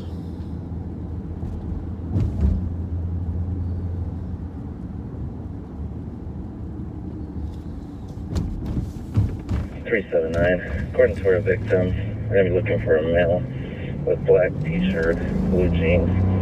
Supposed to be walking around the building. If you guys want to check the area, I'm right here with the victim. Copy, looking for a male with a black shirt and blue jeans, possibly walking around the building. About 379, our medics cleared in.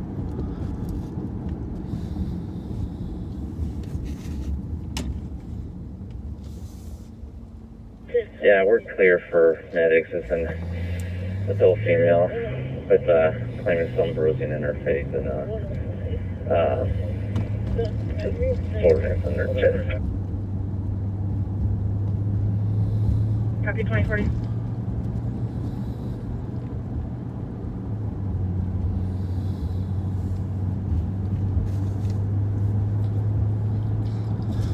Some people were asking about avoiding getting carjacked. I mean, obviously, get to your car and get in your car as fast as possible. So you just have to have your head on a swivel looking for other people. If someone tries to engage you, I know it's Minnesota nice to engage them, but there's a St. Paul car over there. 5186. 5186. She's not happy about it. I'm sure the squad was waiting for... Copy, County Squad. Thank you for your assistance at 2041. Fuck! I shouldn't have to do this every day. I'm tired of it. Who's the problem? Who's the problem? All of them. They're not on themselves here. They always in this building doing drugs. Get them. Take them so fucking well.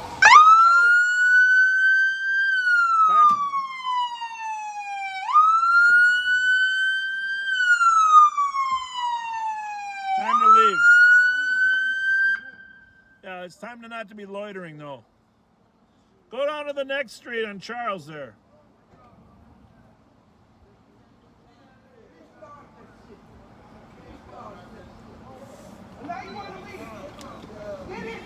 There's an unhappy business owner, and 379 to 377. you can. Ma'am, where are you going? Yeah, why don't you keep walking that way?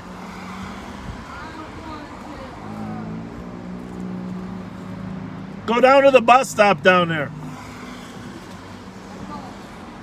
Huh? Otherwise, you might end up getting arrested and go to detox. You don't want to go to detox, do you? Then go that way. Because that lady's not happy with you being outside her store.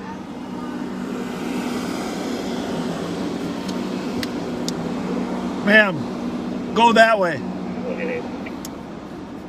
Start walking that way, ma'am. Please. Please. Thank you. Please that way. Go ahead. You can hold on to the wall. No, you can't go that way. There's policemen there. Please walk that way. Hello. Go ahead. You gonna make it?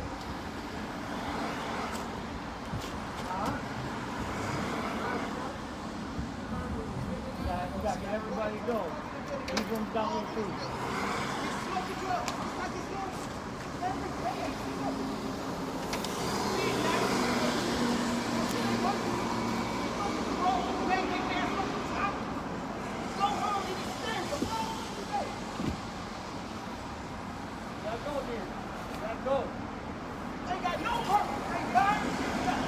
Man, oh man, oh man. She is not happy. And you can't really blame her.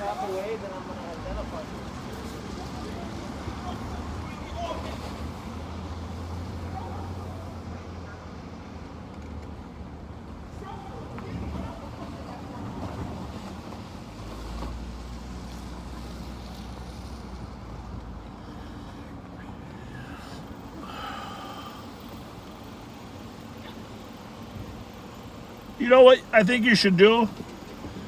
I think you should call the commander and ask if they can do some more.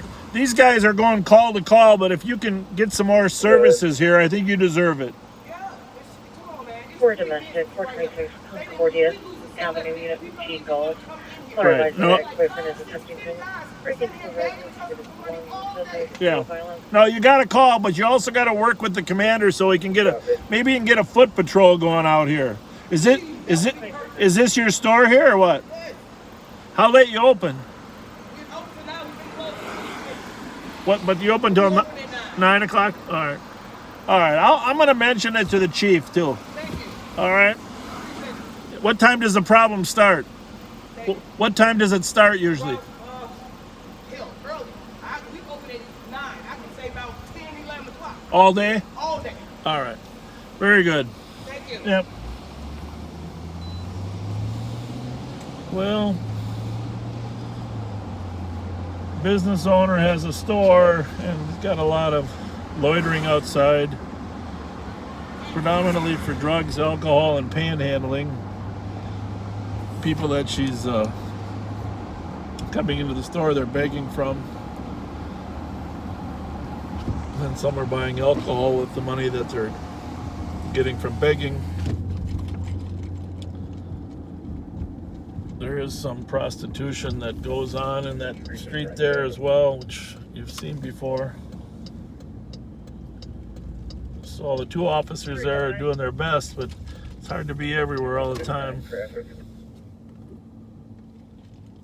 Sorry about that. 369, go ahead. So we are at Rice in Pennsylvania. Rainy. This guy's walking around kind of turn around on him and make sure he's not up to no good. Anytime people don't have a car and they're walking around the lot,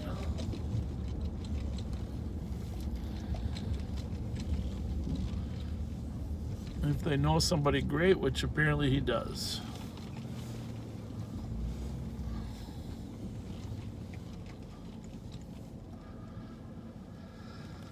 All roads lead to the Holiday at Rice and Penn, 629 North Rice Street. So that guy just got out of that other car and jumped into this one.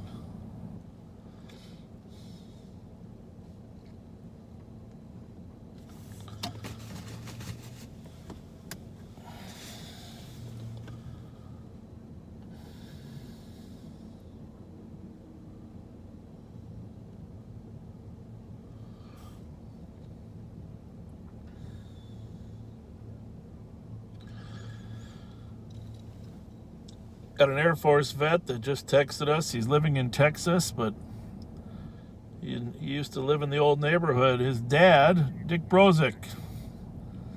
I worked with his dad. I didn't know he passed away, but I worked with him in the late 70s, early 80s. Great guy, great role model. Brings back a lot of good memories. Officer Dick Brozick with the SPPD.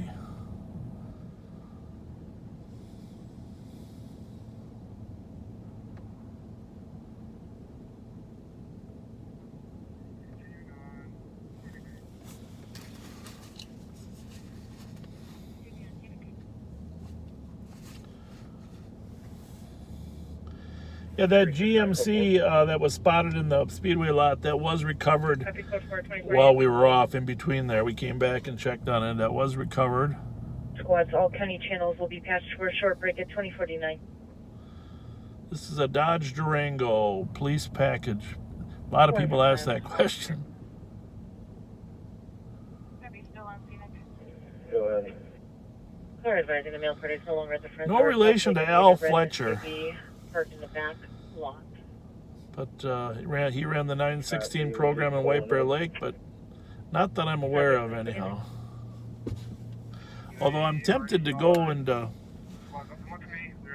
invest in that Ancestry.com and the genealogy.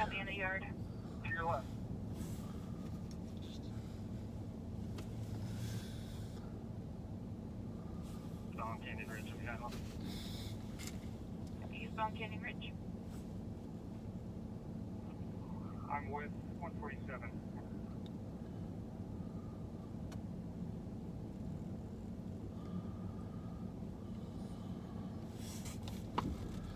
All right, let's tool up Rice Street. I don't know, this will be, you know, the governor ordered all bars and restaurants to close at 10. And I'm not going to get into the debate about what strategies are necessary for combating COVID, but there's experts out there smarter than me on that, smarter than most of us. But I will tell you that will be interesting to see how that changes the Bournes crowd, because you know they're usually there till 2. And I'm imagining they will comply. What direction is the other two run?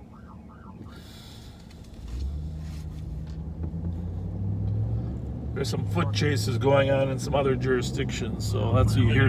Andy, what direction do they run in Canyon Ridge area? You're hearing some other stuff, but it's in the western suburbs. That you're hearing. So, see that. 10-4.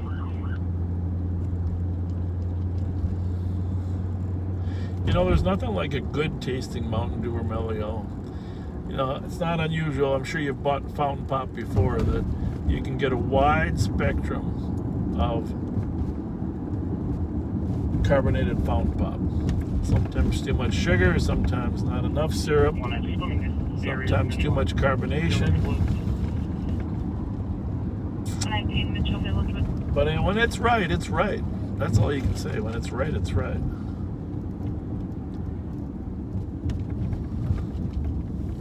So we're northbound on Rice Street at Atwater.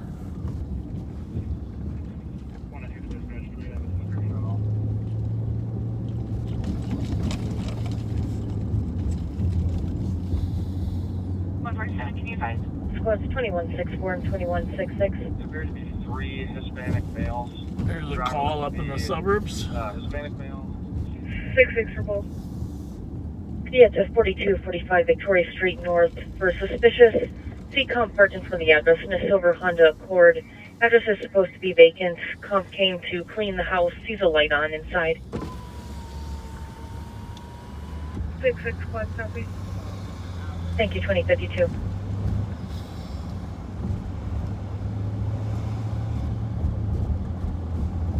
Squad 536, 531. Go for both. Park disorderly 214 East 4th Street, assist security and IDing a male. They want trespass. He's currently in the waiting room near the charging station. Each male 20 cent bill, wearing a green hat, black jacket, green shoes. Copy, no. Northbound Rice Street. 525. 525. I'll be clear from this. Cancel those last squads. Me and 537. Take care of that. Copy 536, 531, you're clear. Ours double scoop there. We just passed. Copy, thanks, Kevin Barrett doing a great job. 537, how do you want to clear your dangerous condition? Serving the neighborhood. I was canceled for last night 656, I believe. Copy. Ask for the chocolate fudge. Mackinac Island chocolate. Mackinac Island fudge. ice cream.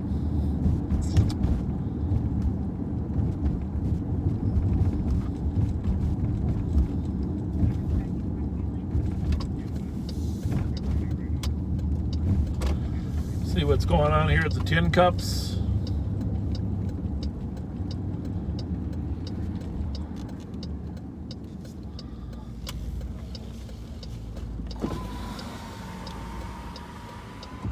Looks relatively quiet.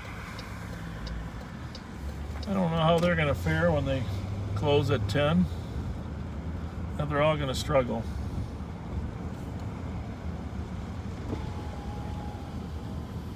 I did hear, I don't know if it's true though, I did hear that the bowling alleys can stay open as long as they're not serving food or alcohol. Don't know if that's true, but they'll be popular places. It was actually on a news story, so that's not coming from a government source, it's coming from the news.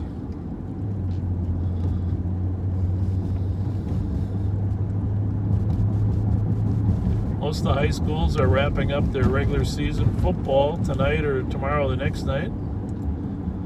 And then they'll go on to, I think they play for the sections. There'll be no state championship as of this time.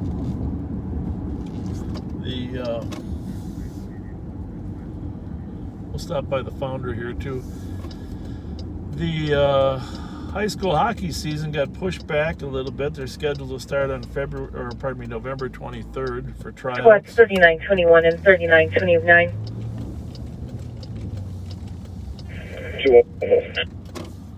Highway 36 in Division for a 911 hang-up/suspicious. Male caller stated there was a black male walking in an unknown direction on Division in North St. Paul. Stated the male punched his vehicle, then phone disconnected.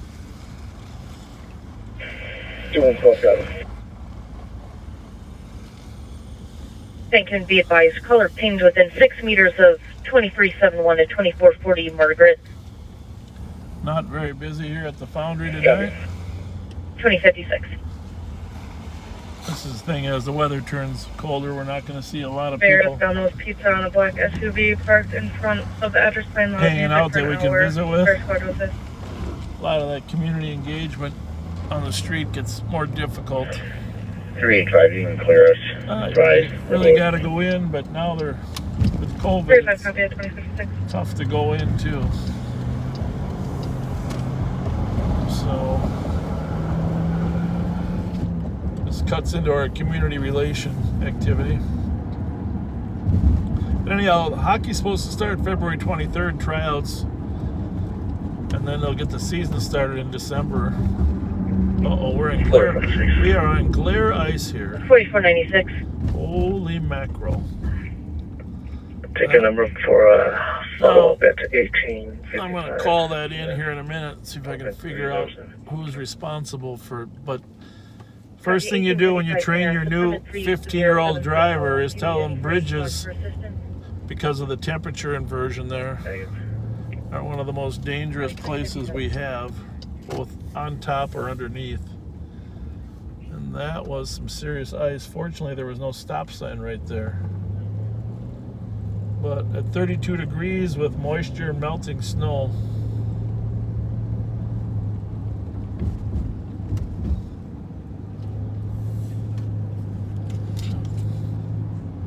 I don't know whose road that is. Yeah, I know the governor, somebody said the governor's order starts Friday. Yeah, I know it's not going to start tonight, but you know, it'll be interesting. Let's see if I can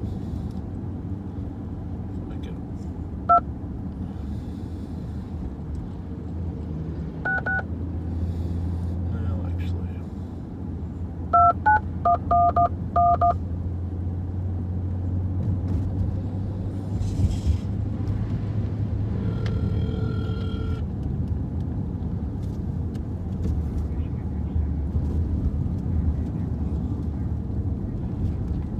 data, please. 525, can you remove 531 from the call? Copy.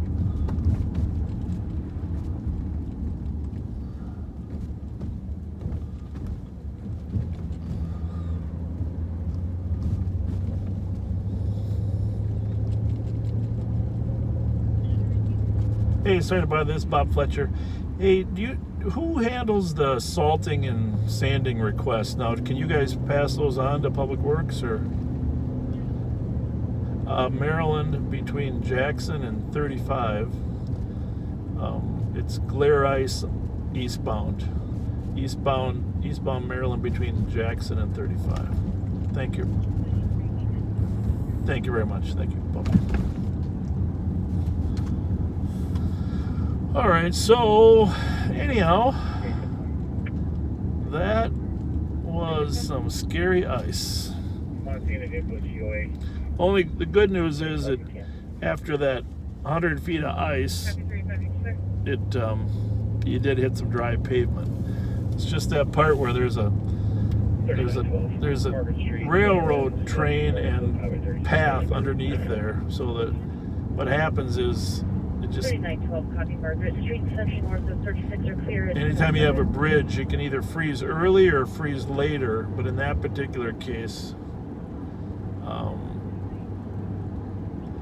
because there's air underneath there, it was frozen and not melting. Like a lot of the ground will allow it to stay melted if the ground's been warm in the past, but then of course that changes when things are frozen. Then it depends on whether the air or the ground are colder. But you got to train your new young drivers to beware of those bridges. All right, so what time is it? 9 o'clock. Eastbound on Maryland at Arcade.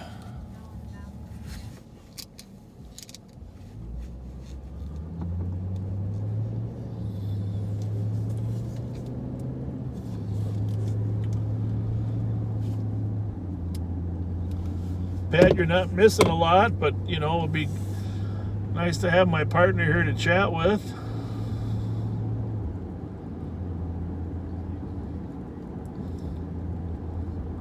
Again, if you tuned in late, Pat has been quarantined because he had contact with a person that tested positive. And so he'll be out of quarantine next Tuesday and back at us on Wednesday, back with us on Wednesday. And you guys let him know here on the Facebook messages how much you appreciate it. 2164, add 942, Robert. William. Don't hurt my feelings. It's okay though, but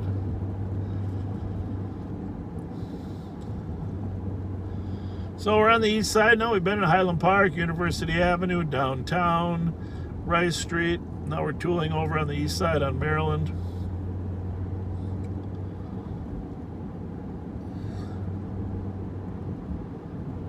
Let's see what happens over here. It's still relatively early by crime figures. Well, we have had early crime. Majority of crime occurs not majority, but the most frequent hours are between 10 and 2.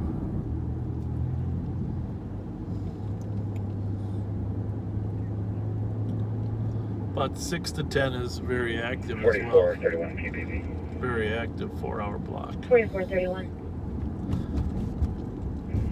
Can you show me out at 1700 Rice at the Walgreens? They did arrest a 17-year-old for that murder, that homicide shooting over on Thomas.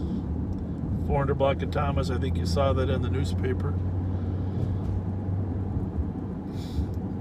This is the problem with younger and younger kids. For those of you that watched the video of my discussion with Badness Heights, this whole issue of younger and younger kids committing crime is one of the major challenges. In that story yesterday about carjackings and the ones that rammed into the Minneapolis squad, you saw that they were 13 and 14 years old. And we have to have a system in place to help correct those kids. We can't just assume that by sending them home or back to their parents well, most parents, they want some help with some consequences. So as the crime patterns change, the justice system needs to be tweaked to change to make sure we're catching the crime problems. I mean, really, whether you're an adult or a child, we would do people a favor by holding them accountable at the earliest possible time so they can learn a new path. I don't know if you followed what's happening in Minneapolis, but the Minneapolis chief is asking for some additional money to bring in help from other officers. Sheriff Hutchinson has shown a willingness to help Minneapolis fix some of their problems, and he's ready and willing to do that with his deputies, but you can't, it all has a cost. So at least a portion of the cost needs to be offset some way. So whether it's overtime or deputies or police officers from other departments, Chief Arredondo is just saying, hey, if you watch that video, I mean, I know the video I posted earlier about the Minneapolis City Council comments, that was probably the most fascinating video of all time. But you should watch Chief Arredondo's response from yesterday. Because, as he mentions, he's been doing this for 30 years, and he's telling them that this is what I need.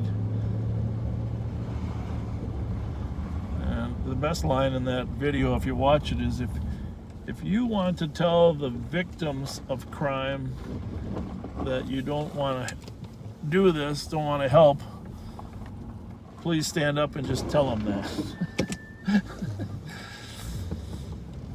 He said, you have the power to do that, but just own it. And so that's going to the full city council next week, his request to have some additional funding for some more officers. And meanwhile, over here in St. Paul, you know, the budget decisions are about to be made at the St. Paul Police Department. And the mayor is calling for attrition to reduce the department through St. Paul Police Department through attrition the next 2 years by 40 officers, basically to put a hiring freeze. Let's go this way. And of course, with everything going on right now, crime-wise, a hiring freeze isn't going to help.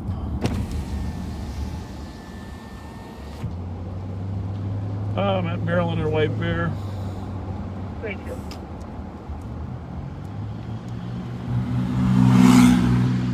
241-545.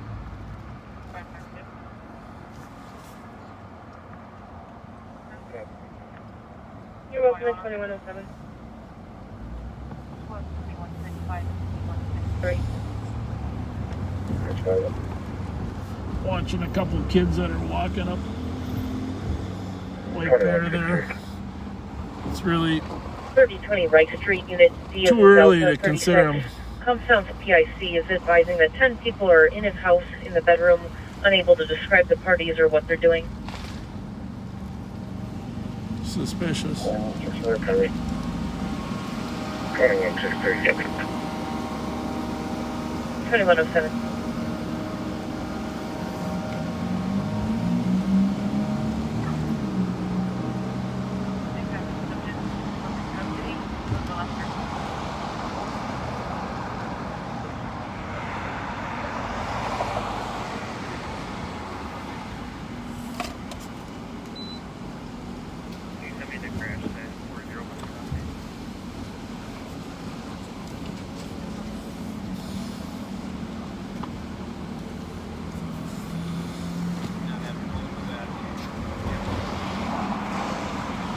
How's it going?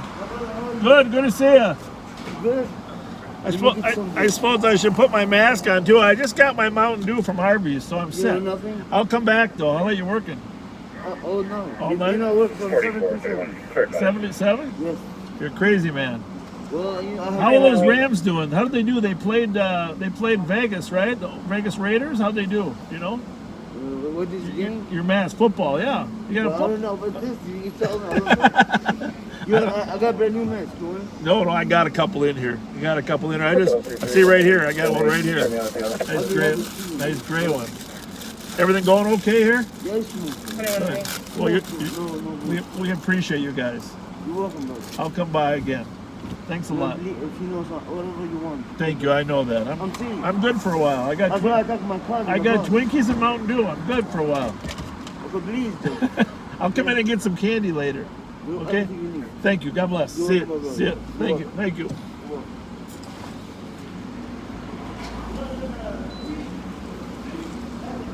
Nice people there that own and run the BP gas station here. They're always really accommodating and friendly to the police officers that stop. Do a nice job here, nice business. They always help us too if we ever have any suspects that are in their store. 937 case numbers 241 551.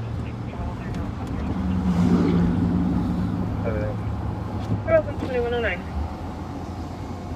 He wanted me to come in, but I don't really need anything right now. 271. Totally content. Show me on an assist citizen at 69 right. I'll be giving an adult female a courtesy ride. Well, if it's your first time you're watching, you know, this is like our 54th segment. All of them are on Facebook if you have Facebook. Either on my page or the Live on Patrol page, they're all there. A good chunk are on YouTube. Once we started streaming to YouTube, you can find the rest of them there. You know, we hate to be redundant too much, so there's a lot of information in the early ones that we might not repeat. But feel free to check out some of the early ones.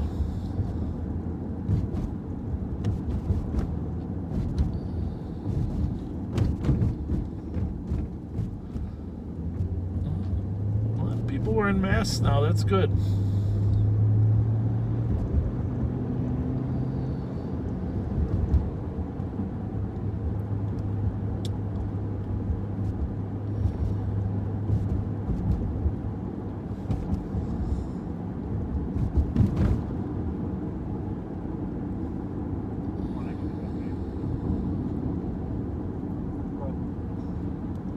Well, we'll go to the Lower East Side here in a little bit.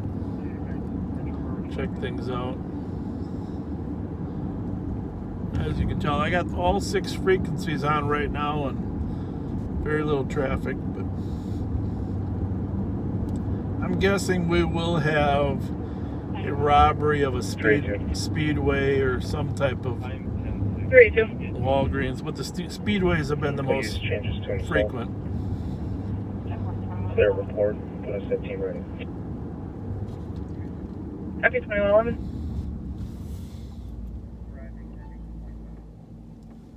Copy 2111.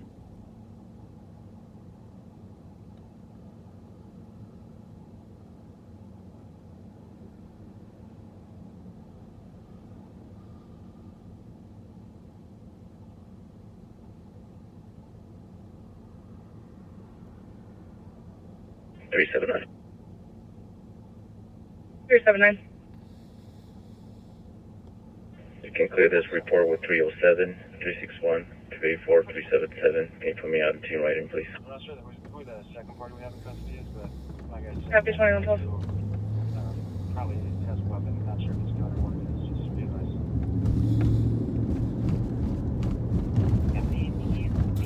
Westbound on Maryland from the Johnson Parkway. I'm not sure. I was just there just in case. One party, Andrew. They have one. So, as we've mentioned before, the friend request we've attempted to grant to people living in Ramsey County, and that's been our goal, is to kind of look at the profiles and see if people are living in Ramsey County to grant the friend request. But you can follow the page too and get notifications from the following. This is Earl Street here we're going to turn on.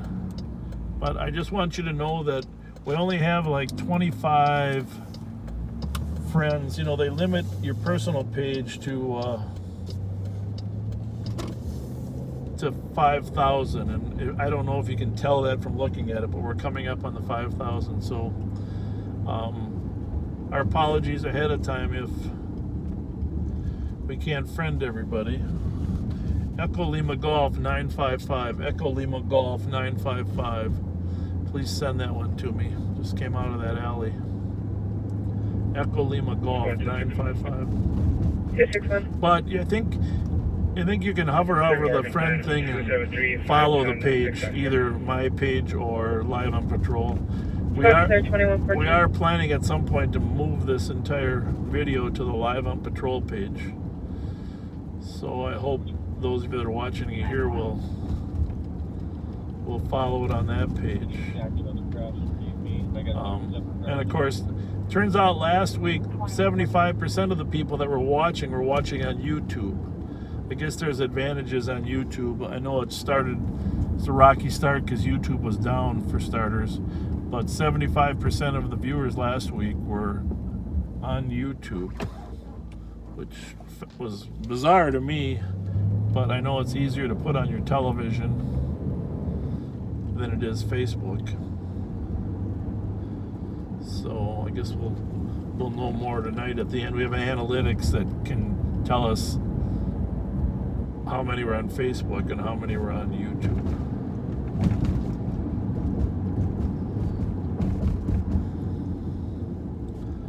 So here's a bridge here. You notice all the snow is on the bridge here? Well, this is Earl Street, and of course it's going over Phelan Boulevard and the path there. So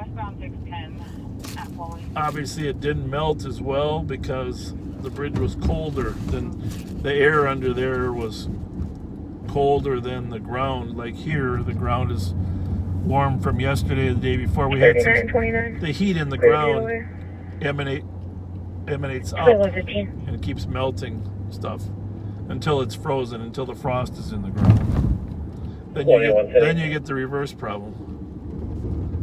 2116. You can see some of the glare ice that's out here.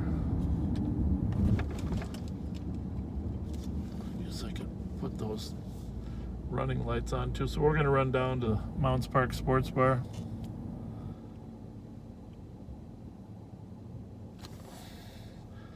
All right, so that car did register to an address there on Earl. Thank you, that's good to know. 1400 Cessna Drive to assist fire for a natural gas leak.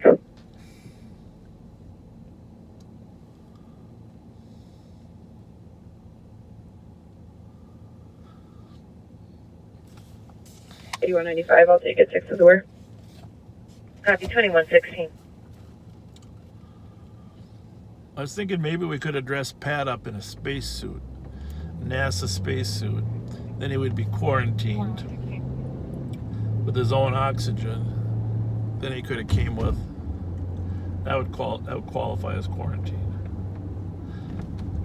Or we could put plastic. We could hang plastic on one side of the car. 2165. Trailer's all quiet. I talked to a neighbor. Sounds like it's going to be an elderly gentleman, probably PIC. Copy, house is quiet per neighbor. Pump is an elderly gentleman, likely PIC at 2117. So normally we're just starting at this time. And so, after 2 hours of work, it's 11 something. So it's important to remind yourself that it's still early. People are still out and about, purchasing stuff, groceries, running to the market. So you're not. And when officers change shifts, a lot of officers work midnights for years, and suddenly they're working afternoons, and they're starting at 3 or 4 o'clock, and oh my goodness, so many people are out there waving to you.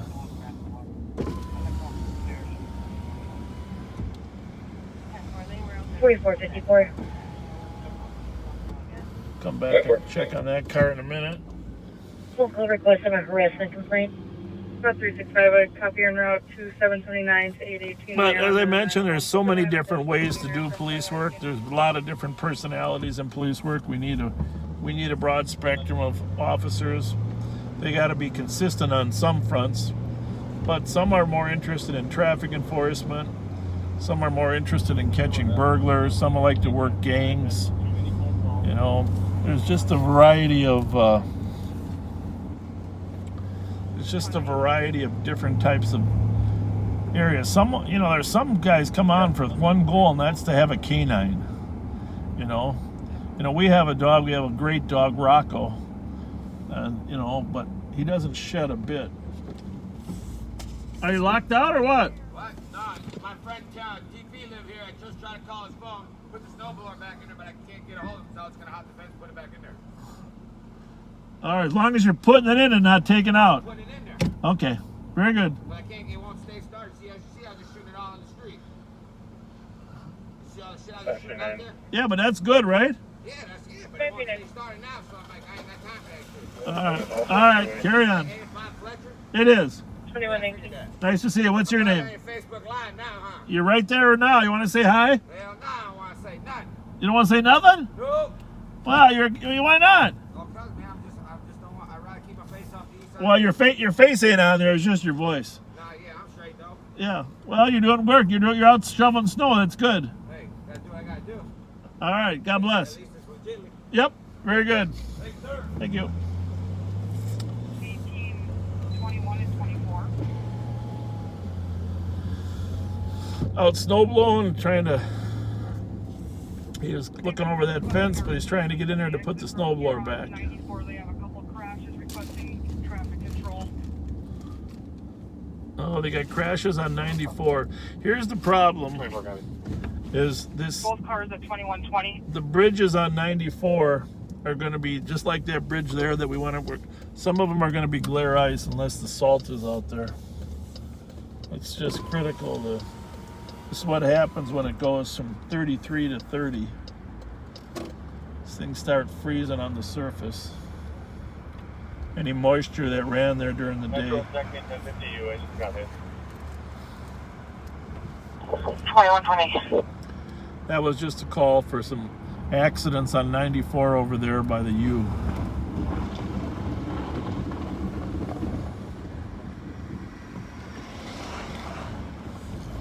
If you got kids out there, just call them and tell them you're going over bridges. Beware. And now here's the other thing about icy bridges. You don't want to try to turn on them. Once you know you're on ice, you just want to let the car run.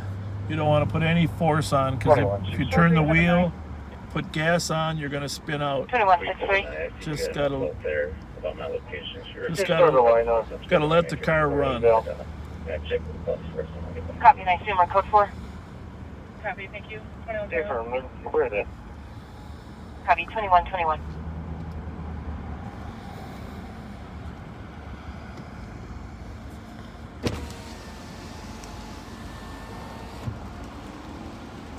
How's it going? You are. You okay? Good to see you. I said good to see you.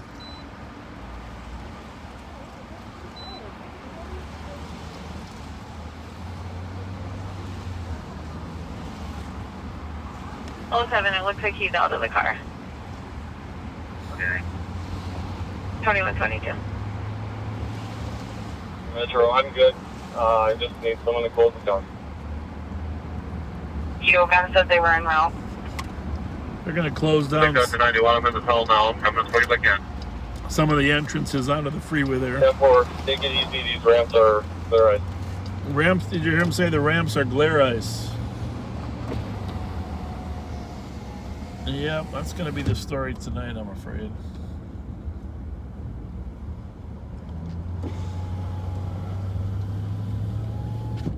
This is why it's good for kids to learn physics, because when you're in a frictionless environment, there's only some things you can do, and any force you do apply through a little bare spot is going to start your car possibly in a 21's in the area. Situation that you can't control. 21 copy.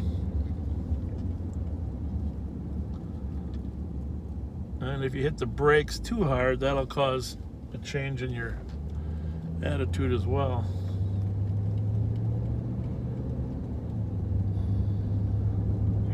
Squad 169. 169.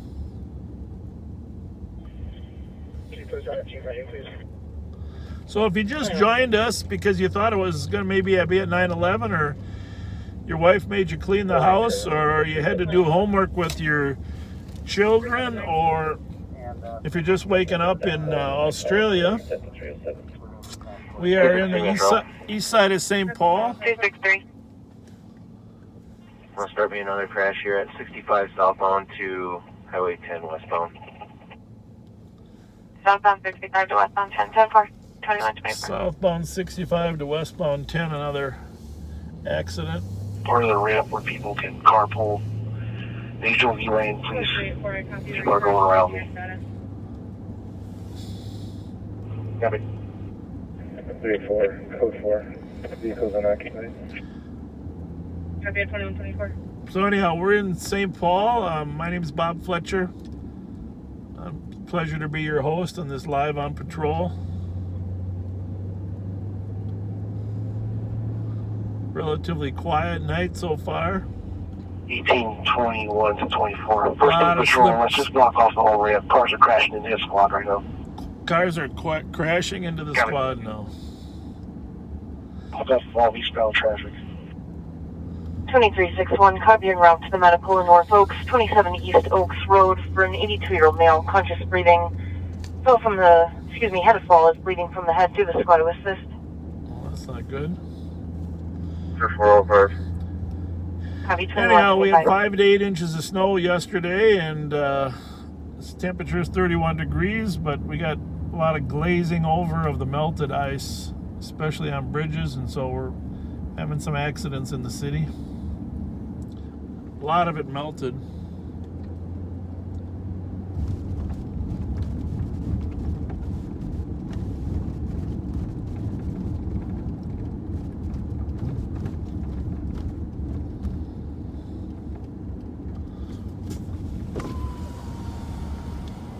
To 91, it's shut down. We are on 3rd Street, westbound 3rd Street. If we kept going, we'd cross over Hold on, send a few cars back your way. Kellogg Bridge. But we're going to turn on Mounds Parkway and head over to go up Payne Avenue.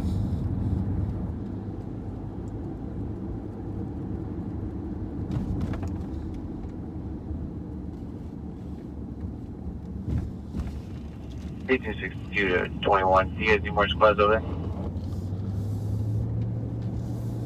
8195, clear assist. 2126.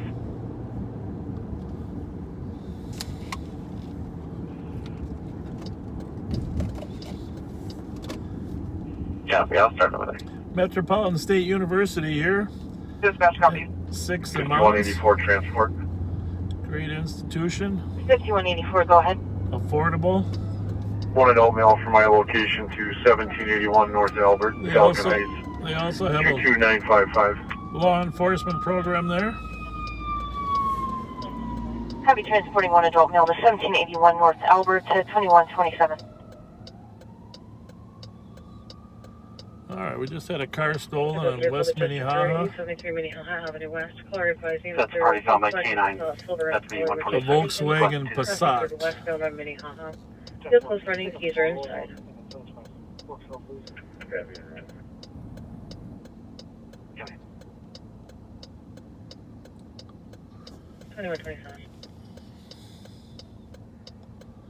1824. 29, you can cancel 74. Got a trooper at that Bolden here on blocking the traffic on the 94. We are safe here. We don't need more cars. Copy, so 62 be disregard. And information plate is going to be 148 November Whiskey Kilo. And 148 November Whiskey Kilo. 128. 148 November Whiskey Kilo. Send me that, will you, Chloe? So I don't forget. And run it to see what the... Well, don't have to run it. Just send me that.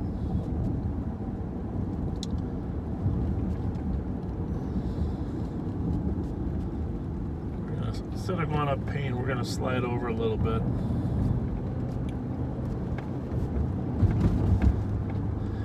So 873 Minnehaha is right at Victoria. 119 info. Go ahead.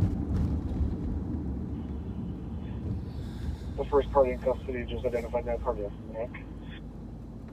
Historically, If he's not supposed to have the weapon on him, it's the other party. if you steal a car, you don't stick around in the same neighborhood. Information for squads for a fresh stolen out of St. Paul from the address of 873 Minnehaha for a Volkswagen Passat. Just taken left and headed westbound on Minnehaha. Plate is 148 November Whiskey Kilo. Information at 2129. So the question is, which way are they going? Information for squads and off fresh stolen out of West. 873 Minnehaha, westbound on Minnehaha. 8518, just want to confirm the outstanding party does not have a weapon. 148 November Whiskey Kilo. Per the party that's at 147, the party that's still out and about, supposedly has a weapon per him, unknown what type.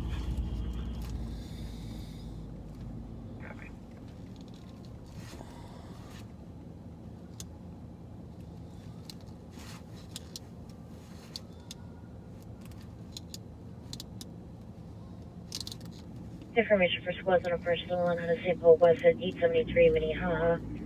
Bravo 433, EOT. Well, let's look for a Volkswagen Passat. I'm not an expert on Passats, Information at 2130. New air number for this traffic. 2550 Walshot Avenue. Caller advising that their vehicle was gone through and a cell phone was left in his driver's seat. Really? 2130.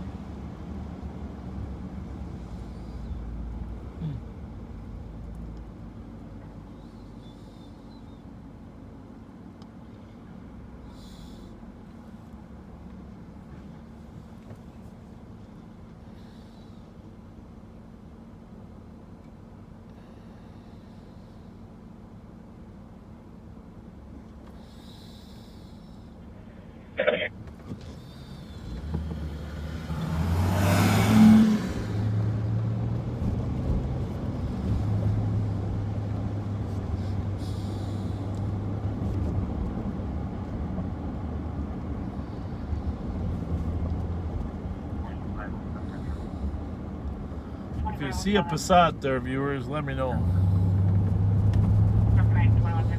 Squad 369. 365. 1905 Wilson, apartment 108 on the domestic. Got son physically fighting with 8-year-old daughter through glass to the wall. Brandon, Jenny, black male, 16-year-old, average build, wearing a black Lion King shirt and gray pants. He's currently inside the apartment. Well, I don't know. 2032. I definitely heard something around here. I don't know if it was gunfire or just somebody running over. This is why Shot Spotter would be so helpful. It's definitely 3 loud bangs. But could have been car running over some pieces of metal and hearing them slamming. It's about 3 blocks away.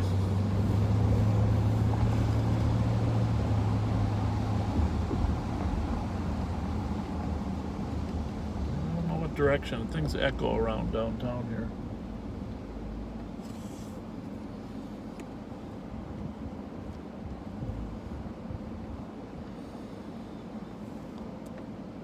Let's see if we get any calls. Shots fired.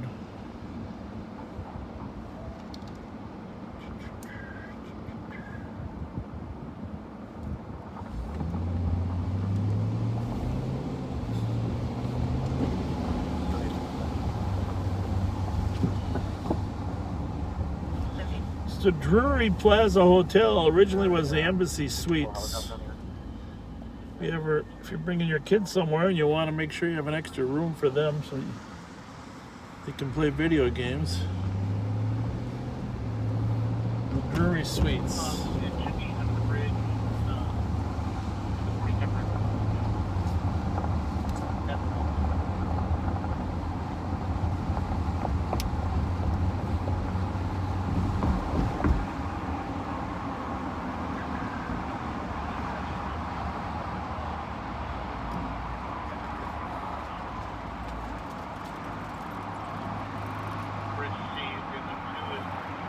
5184 arrived.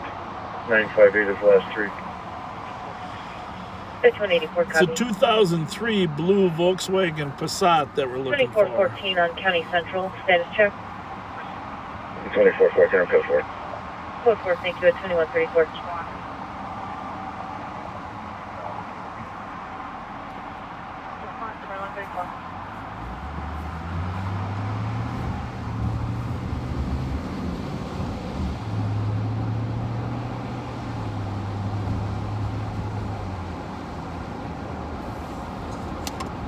Did have a request this last week if you get a tour of the communication center, and honestly I would like to do that because it's an amazing place. They do an amazing job up there. We have a group of telecommunicators that are taking the calls, the 911 calls. It's all professional equipment, and lights come on when a 911 call, and they handle the calls, and they have to have excellent typing skills. They enter it and pass it on to the 6 different dispatchers that dispatch then. Also in that room is a group called Data. You heard me ask for Data, or it's called Channel 5. Historically it was a Channel 5 on our frequencies back in the olden days when we were on UHF frequencies. So we always called it Channel 5. It still has that nickname. And then, of course, there's the fire dispatchers in another corner of the room. And then, of course, a bank of supervisors. But just for safety purposes, you know, I just, in today's world, it's just not a good idea to have too much information out there in terms of what is where in the building and how the access is achieved. So we're not going to be able to do a tour of the comm center, but I do just want to thank those people that work up there for the exceptional service that Ramsey County has. Historically, St. Paul had its own dispatch center. Sheriff's Department had its own dispatch center. White Bear had its own. All units respond to Camden boat launch. All units, all rigs respond. Maplewood had its own. And even Roseville, New Brighton, you know, dispatched independently. And so it was a great leap when people finally merged so we could talk to each other. And obviously now we're on we have an 800 megahertz digital trunk system, which allows us to computers to use these different frequencies very quickly. 656, I'm with them. And it reduces the amount of spectrum that all these frequencies need to take. It's complicated, but it's just another example of how computers have helped us. We're going to go over here and check out and see what this guy's up to over here in this parking lot. I'll be checking on 5C. Could be a homeless gentleman who's living in his car.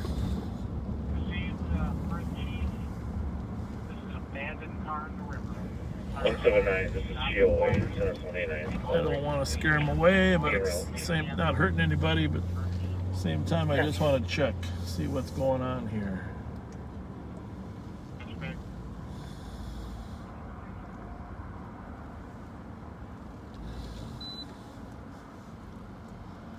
Don't get too close, I'm just checking out. Yeah. I'm just dropping my friend off quick. Okay. Everything's good though? Yeah, I'm trying to find my stuff.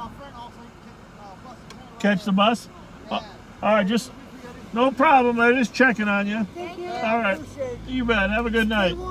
They don't do that nowadays. They don't check out on me nowadays. I appreciate it. Well, yeah. You are my hero for the night. All right, God bless.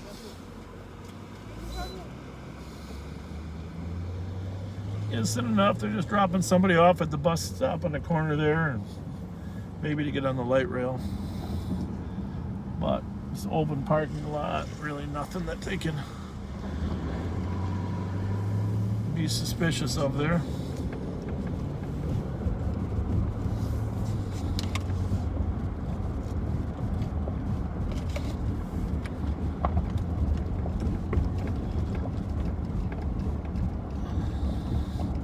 But a lot of this proactive stuff that Pat and I do, we can do because we're not constantly getting calls. We can run in on calls, but fortunately, we don't have to write them unless we get involved in something serious, which occasionally we do.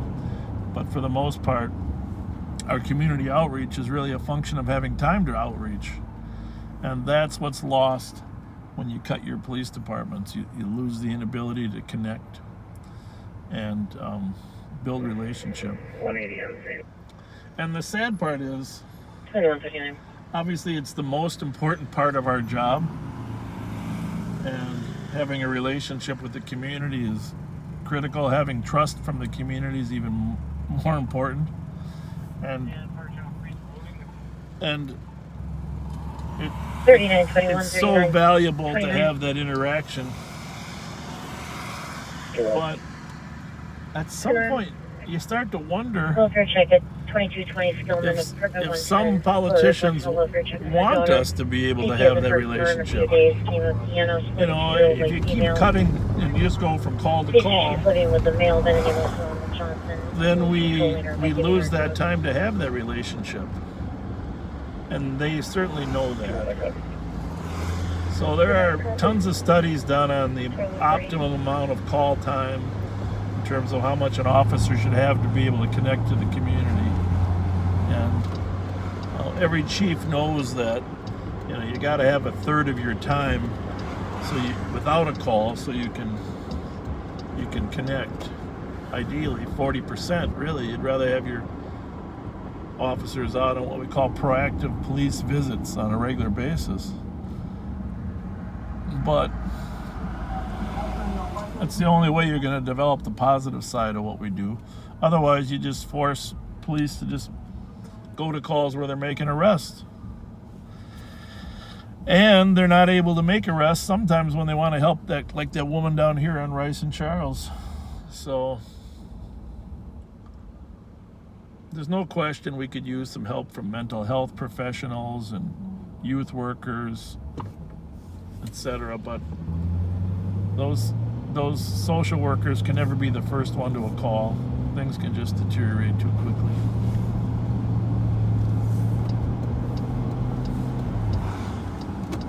Let's make sure this officer is okay here.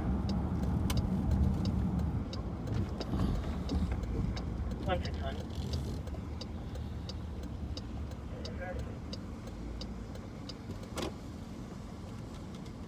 550 Selena Avenue, number 501. Caller advising that her son is at the outside apartment door attempting to get in. One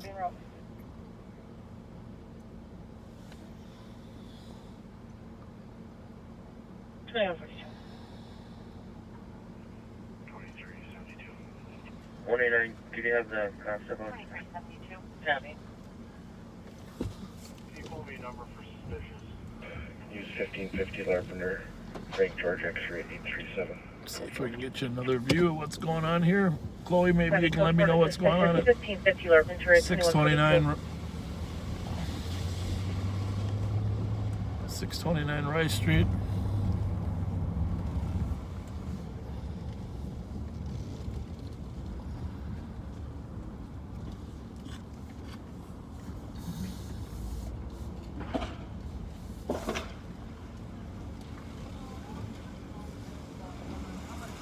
Are you over the count? Affirmative. Copy, 2143. It's always good just to have an extra body in play because you just never know. Copy, have a good night, 2143. Even 2-on-1 in the snow isn't that good. Squad 271, how's your staff? 4-4 on field. Copy, 2143.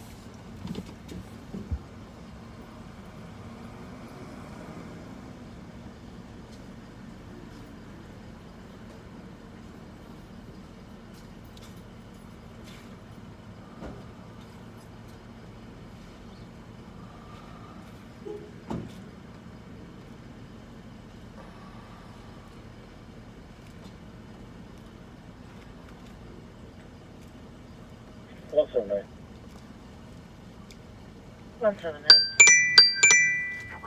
Cop is tracking his car with an iPod that's in the car. It's on the southwest corner of Yamaha and Alley. We have 2 in custody, we have 1 in Yes, sir. who sort of victim crash. Okay. Yeah, my wife sent me one too. So, thanks, bye. We'll go check that location first. The last one that you captured.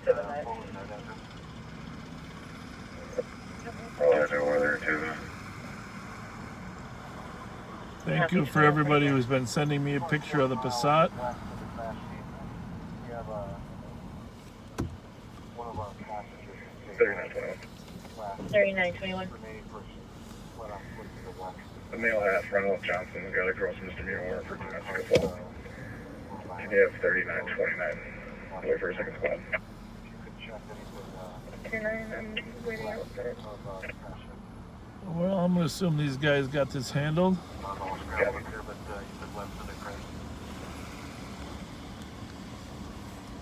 it in the area, please. 2125.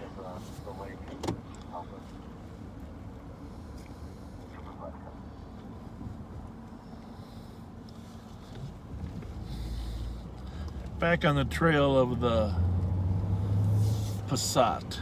1 and 2, it sounds like Cannon may have found him wherever he's southwest of our location crash site. Something may have located southwest of the crash site, the Cannon.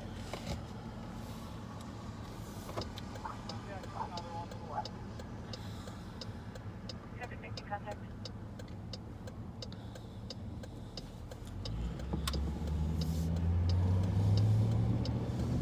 Well, this is why winter is generally good at reducing overall crime. Like I said, before the holidays, robberies do increase.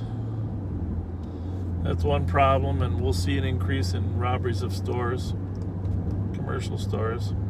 Our busiest times are July and August, and then it works on both ends, obviously June and September.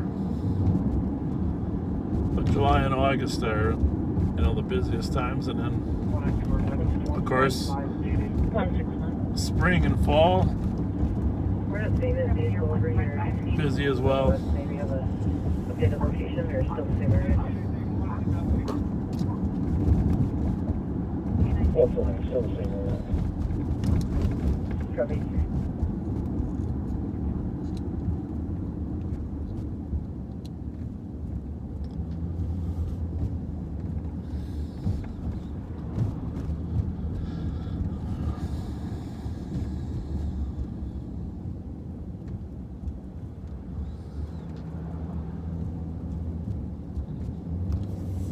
Was it an iPad that they were tracking?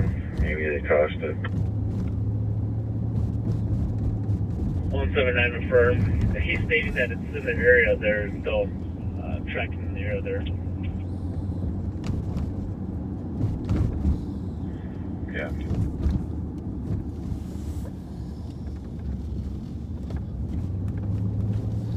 Squad 386.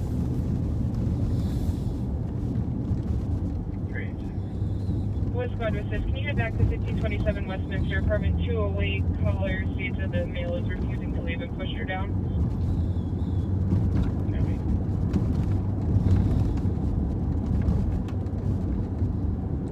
We're gonna head west on Front Street here, back to the west sector.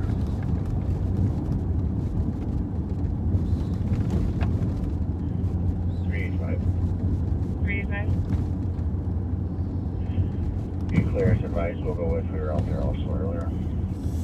Copy, thanks, 2148.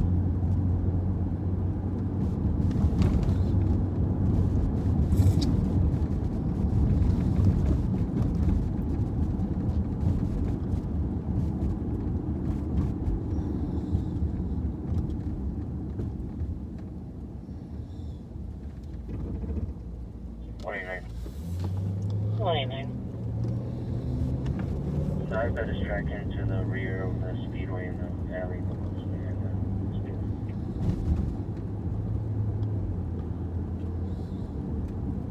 Copy that, Patterson. 7-4 copy, I'm right there.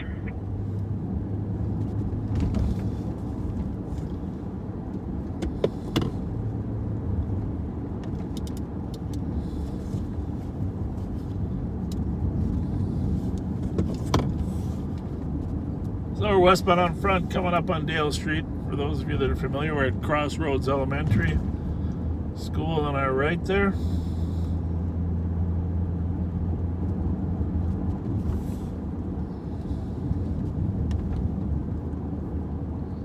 I want to thank the inventor of our stabilizer too, because I've been told it's dramatically improved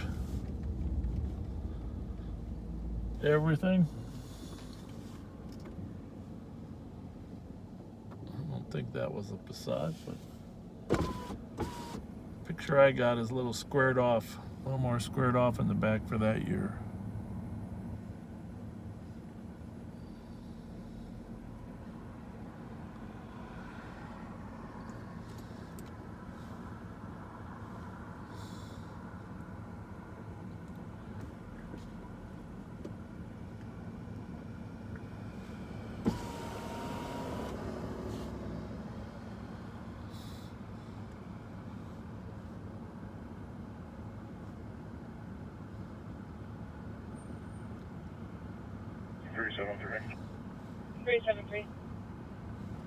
Can you put me on another PPV? It's the intersection of Front and Dale and Como. It's kind of like a 7 corners. John's Pizza's on the southeast corner. Great pizza, great people, great salad.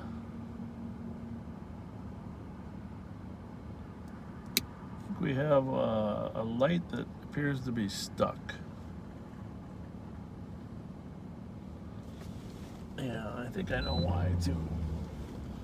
I'm gonna go out here and turn my Opticom off. Sometimes when you're at a 7 corners and you turn your Opticom on, it catches the wrong one if you're too far into the intersection.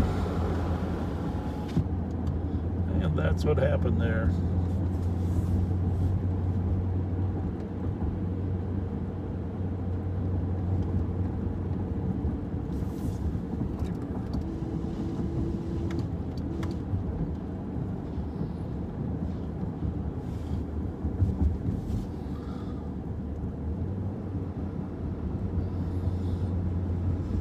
Sometimes when it might look like the wiper needs to be cleaned, but sometimes it's just a light reflection from the lights that are shining down. We get a lot of bounce back off this.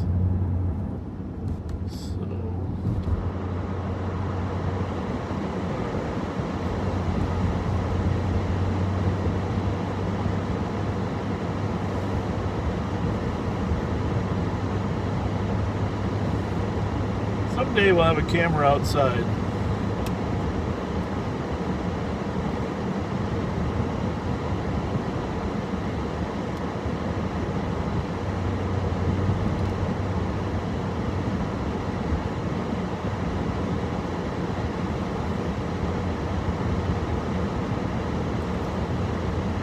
Patrick, feel free to call in.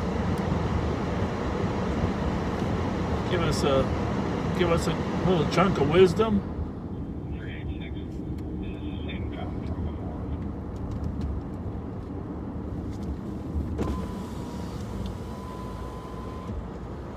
Negative. It looks like before it was a Jeanette, now it's a Cadron. More.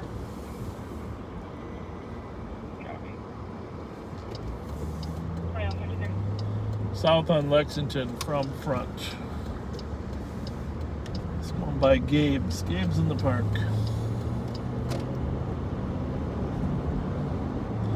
So a lot of times these stolen cars, I mentioned there's a series of stolens and burglaries, but a lot of times these stolen cars are used in other crimes. That way they can hide who they are. Robberies, of course, are the most frequent. People have been taking plates off, switching plates too, but taking plates off. What do we got here? What do we got here? Let me take a look at this car. CSP. You notice how slippery it was on that bridge there.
386, I'm reading the updates.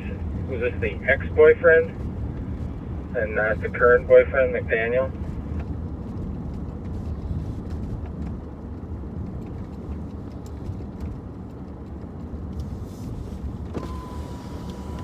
I will double check what that looks like, what I'm reading as well.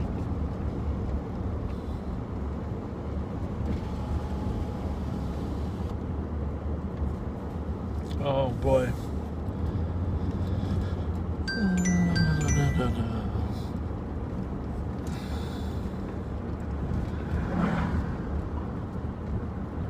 Hang on a minute there, Patrick. We gotta get you on speakerphone here.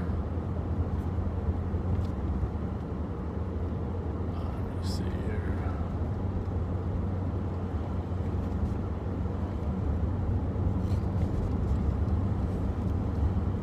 All right, can you hear me now, Pat? I can hear you now. Hang on a minute. Now I gotta figure out how to get you. Okay, hold on. So everybody can hear you. All right, how about now? Wait. Okay. Should have it now. It's a lot of technology in these cars. Yeah, it sounds like it's going. Well, I've been getting all kinds of private messages from people who are on the lookout. I guess you were talking about some kind of spacesuit you want to put me in when I'm riding with you? Well, I was saying if you had to be quarantined, we had options. You know, we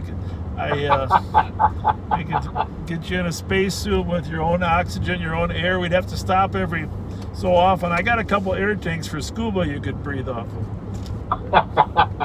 Yeah, I got people sending me pictures of suggestions from Amazon and eBay and everything else. That's good. It's good they're thinking. You know. That's right. Just avoid any other COVID people for the next week, so you don't have to start a new 14. You know. Yeah. Oh, no kidding. No kidding. I am homebound for the next week. Yeah. 179, copy en route to the residential alarm, 2260 But, Princeton Avenue, 2157. That was pretty cool that. Go ahead. I'm sorry, go ahead. I was going to say there's an alarm going off down in Princeton. They just dispatched. 204 MUT. But anyhow, go ahead. What are you going to say? Yeah, it was pretty cool. A couple of viewers sent in photographs of what that Passat looks like. Yeah. Because you and I don't know foreign cars. Well, you do, maybe. Yeah, I'm not too bad, but you're getting better. You're getting better. Yeah, back when I started, it was Ford, Chevy, of course the Dodge products, and every Volkswagen looks like a bug, you know. But what else was there? Ford, Chevy, Dodge, and Oldsmobile, but that was a GM product too. Ford, Mercury. Go ahead. And it was usually black, white, or red. Yeah. It was usually back in the day where the bad guys, they drove Monte Carlos or Olds 88s, and they were usually about 7 to 10 years old. You remember that? Oh yeah. They were easy to steal. Yeah, and Ford trucks too. They just would knock those ignitions out of the dash. Our old Rice Street buddies, Tommy and Danny, I'm not going to mention who their last names, but they used to keep us running. Oh yeah, they did. They most definitely did. So, kind of quiet though. You picked a good night to. You picked a good night not to be here. Yeah, it's. If I'm not going to be there, I prefer it be on a night where it's not too busy. So that's a good thing. Got a squad car calling to me. Hang on one second.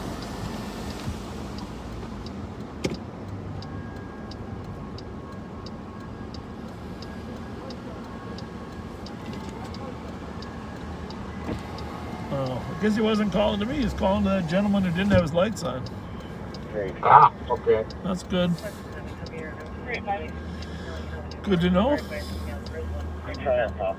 Well, You're out there looking for that stolen. Yeah, give us another gem. You know, people are tired of listening to me. So tell me, give us any other holiday. Give us your holiday tips for holiday crime stopping.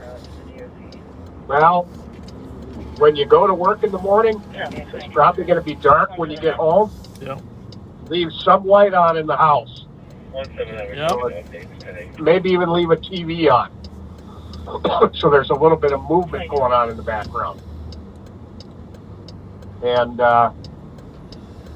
try not to leave your car running with the keys in it. Oh, that's a good one. Yeah, that's just a real common problem right now. People leaving their cars running with the keys in it. And you know, no, it's not your fault that somebody steals your car because you leave the keys in it. But why not make it harder for the thieves? Right. Well, there is an argument when it's 10 below, you want to get that car warm, but when it's 30 degrees, I think you can bear that 30 degrees without making it easy on them. Yeah, we had a couple stolen tonight that had the keys in them. So. Yeah, and I mean, you get your car stolen. For most people, getting your car stolen is a devastating loss. People don't realize how devastating a loss it is. You are helpless until you get another car. Yeah, and I think most insurance companies, they won't pay out until 30 days have gone by or something. You know what? You know that for sure? I think something like that. I believe 30 days is the number. Yeah, so you're carless. And then if you do get it back, the people who took it don't care about it. They've trashed it. Yep. Oh. Please don't leave your keys in your car and leave the car running. Yeah. You know, I'm not sure. You know, the riots that came from Minneapolis over here, and that's a longer discussion about police strategies and the best police strategies for dealing with riots. Obviously, the police had to worry about people getting injured and about buildings getting burned. So there was a lot of things that didn't get attention because, you know, of course, we were overwhelmed. But I'm in the Midway here right now, as you probably can see by Health East, Burglaries, and TJ Maxx. And the night of the St. Paul riots, I remember I was over here, parked between TJ Maxx and University Avenue, watching people carry large amounts of stuff. I mean, we're talking about hundreds of people. It was next to impossible to attempt to corral hundreds because just east of here, those buildings were burning on the other side of LA Fitness. And I mean, it's a surreal experience to watch parts of your town burn. Of course, not nearly as bad here as it was in Minneapolis, but it's surreal and also just devastating to watch it and watch people walk out with laundry baskets of clothing and stuff from these two stores. And it's heartbreaking. It is heartbreaking. It's just heartbreaking. And, you know, it was far worse in Minneapolis, but I never want to see that again in my career. I just hope that we're a good enough community to figure out how not to let that happen. Yeah. Yep. That was so far outside the norm for St. Paul. Yeah. It was just... And of course, a lot of the fires were started by people not even from the Twin Cities, just attempting to, you know, anti-government groups.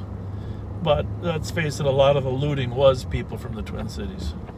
So it's you know, very much so. I just really want to make sure that we don't experience that again. I'm assuming you saw Chief Arredondo's video that I posted today about him taking the leadership and trying to help curtail the crime in Minneapolis. 261 copy. I sure did. That was very impressive and to the point words came from the chief. Yeah. No, I was impressed. I was impressed. Hopefully those words get through to the right people. Yeah. Well, I feel like the tide is turning where people realize, you know, yes, can we improve in law enforcement? Of course we can. Can we get rid of some people that might not fit in law enforcement? Yes, we should.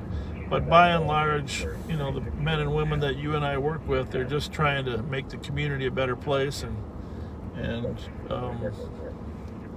you know, they do a good job, and they just need the right amount of help to do the job.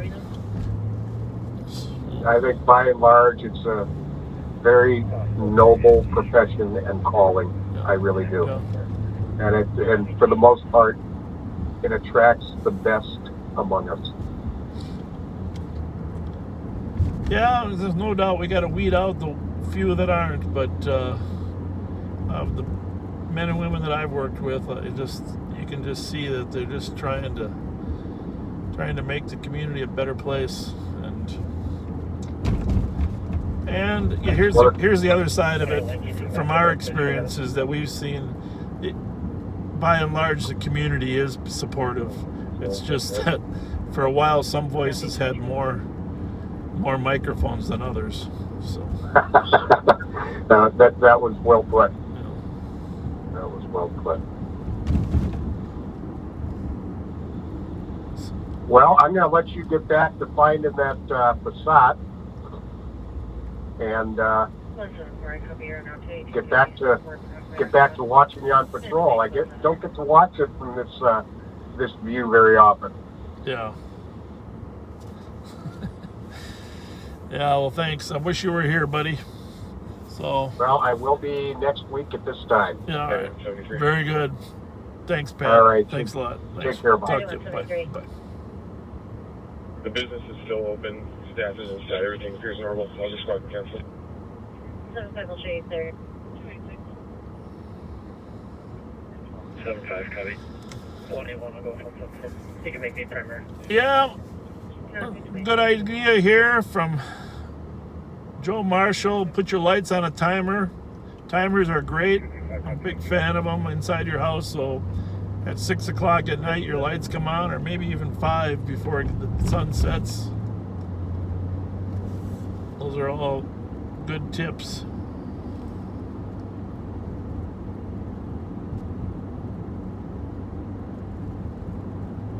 Noise is always good too. Dog's one of the best things, as long as he'll bark. I was saying about some officers just want to be canine officers, and it's partly their love of dogs, but love of, you know, working a dog, which is great.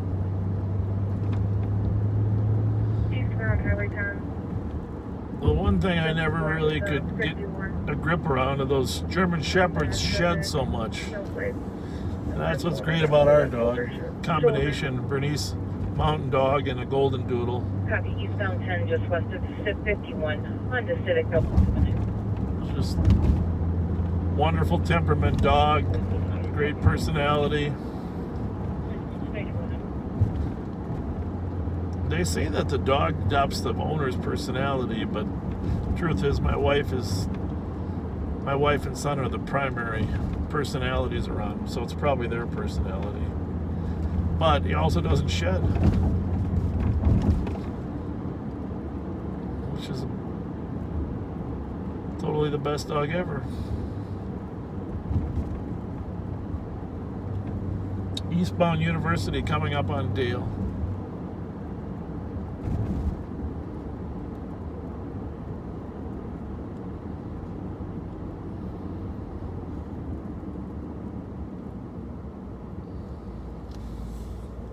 All right, everybody can say it at once. It's okay. Ready? Get your fingers ready. 2163 and 2165. Ready. It's only 3 words. No, it's not love the police. It's very close, though.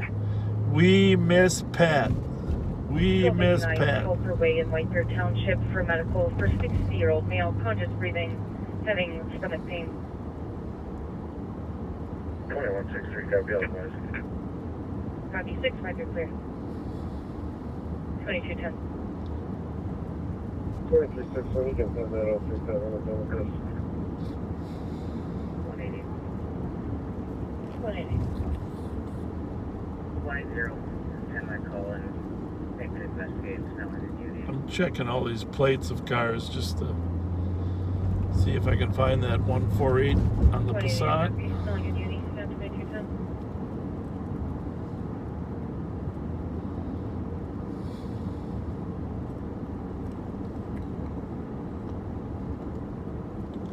You know, whenever my daughter Kelsey comes to visit, she brings Rocco's cousin, Ralph. Now, Ralph is a hair bigger, same breed, same breeder, little older. But you can imagine having 3 grandkids and 2 dogs chasing each other. Makes for an interesting holiday. But Ralph, I don't know, for some reason animals, you know, there's some spiritual thing that goes on with humans, but animals seem to like me. And it's not that I deserve it or anything, but Ralph will just, you know, come over and, you know, we got to spread out in the house. Everybody sleeps in different places, but wherever I am, Ralph will want to come and sleep with me. I don't see him that often, but he'll just come over. It's really kind of strange. Someday I'll post a picture of Ralph. They're the 911 on patrol. Ralph and Rocco. Thank you, 2212.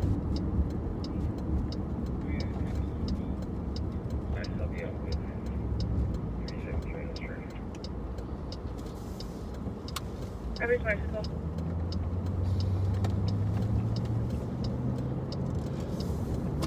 Westbound on Thomas from Western. Coming up on St. Agnes. Anytime we see a car cross over a main street, we just take a look at them, because crossing over main streets is a very unusual tactic unless you don't have a license. And this is a Wisconsin plate. Alpha Juliet Tango 823. Alpha Juliet Tango, no, pardon me, 6823. Alpha Juliet Tango 6823. That's a green or blue Ford Mustang.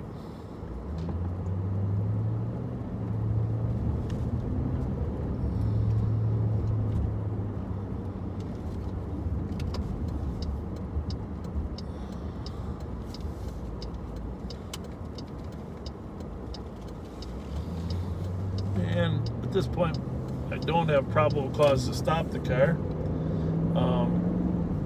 He hasn't violated any laws, but as I mentioned from years of experience, a lot of times people avoid us.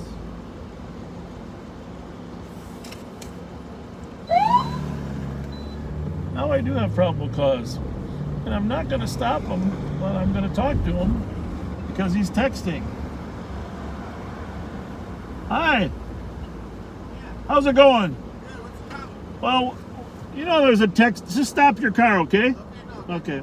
There's a law against texting while you're driving. It doesn't matter. You can't be texting while you're at the light. All right. Have a good night. Thank you.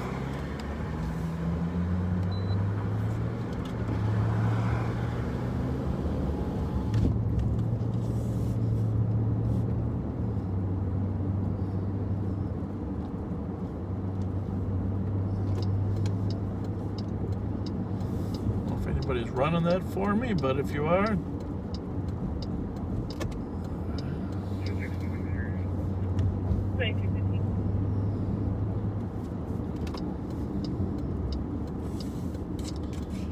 northbound on Dale Street. I don't know, Chloe, do we got any more information on where that Passat went? If you do, can you text it to me in case there's any more in the cat trail?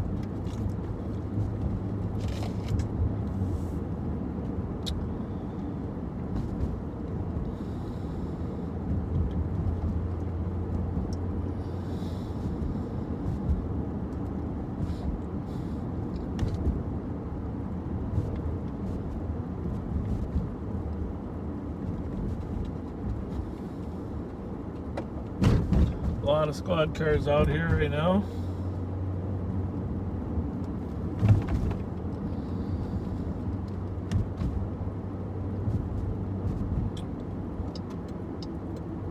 I'm driving down Blair Street. 187. 187. Assisted with 165. We show us at 232 South Fairview on a PPV. So unless it picks up here tonight, we'll end at 11:11.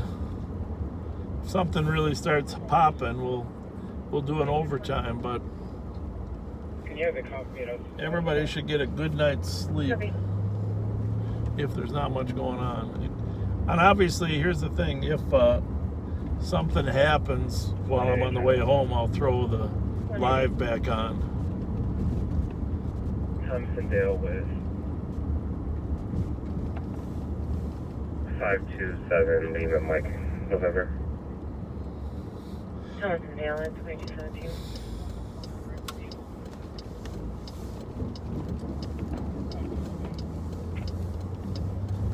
Copy. We'll run by Willard's for a minute here. As you can tell, there's not a ton of people out at the restaurants and bars right now. It's, and obviously things start cranking up on Thursdays. But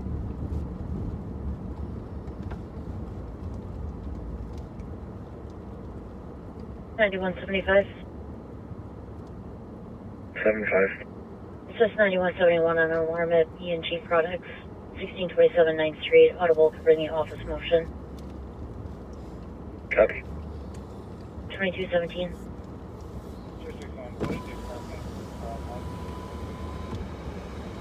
102. Copy, thank you. Squad 169. 169. Can you just do a DUA? Clear report.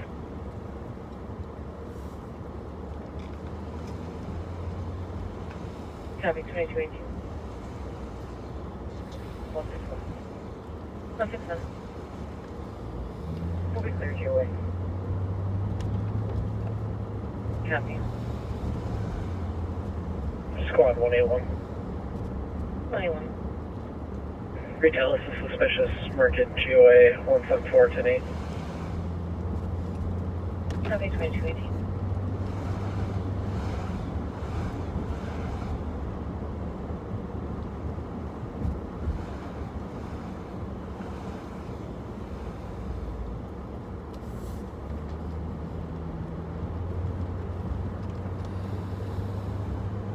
Squad 373, checking your status. Code 4. 2219. so, gonna run by Rev Spence's house. Make sure he's safe. He's probably getting ready to tuck in. Bev's probably tucking him in.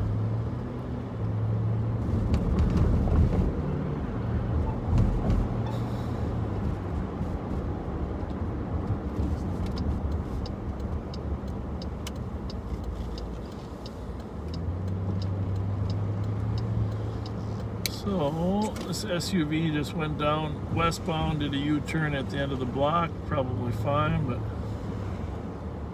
373. 373. I got a camera car. 2929. Capital. Reverend Daryl Spence just does an amazing job in our community. I'm not going to say where he lives, but we're close to his house. And just really giving man, working with the church, New Hope Church, but also just always out there helping the community with food, and 181 officer for the theft. Somebody you can really count on, just as 100% reliable. 21 copy. Sugar around 21 Selling Avenue. Followed by staff approximately 2 minutes ago, mail party ran off in 3 to 4 dollars for lottery tickets, cellphone on Snelling, described as a black male, 20 to 36 feet, average build with red dye on his hand. And I really respect community leaders that stay living in the community. Looks like there was an altercation with staff. It's not always Received in room. it's not always easy when there's shots fired around your house or gang problems, and for those community leaders that keep battling. Rev Spence in our side of town is one of them. There are a lot of them, but I just want to shout out to Reverend Daryl Spence. Just working in the community. I was thinking about over on the other side of the river, there's a lot of them over there too. 1354 Maryland on a 911. Don Samuels, longtime city council member, lives on the north side there. Just trying to combat the problems of the north side and partnering with the police and saying, hey, we need police in order to combat our problems. We don't need people that don't live in our neighborhood telling us that we need less police. So Don, thank you.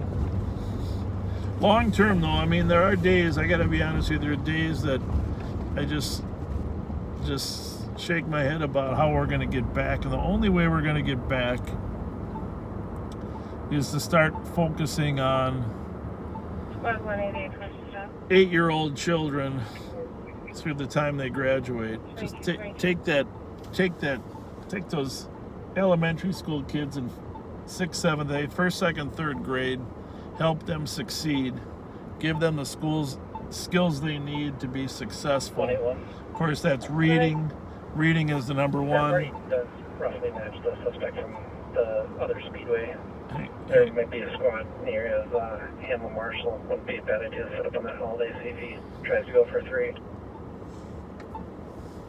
Yeah, that's a good idea.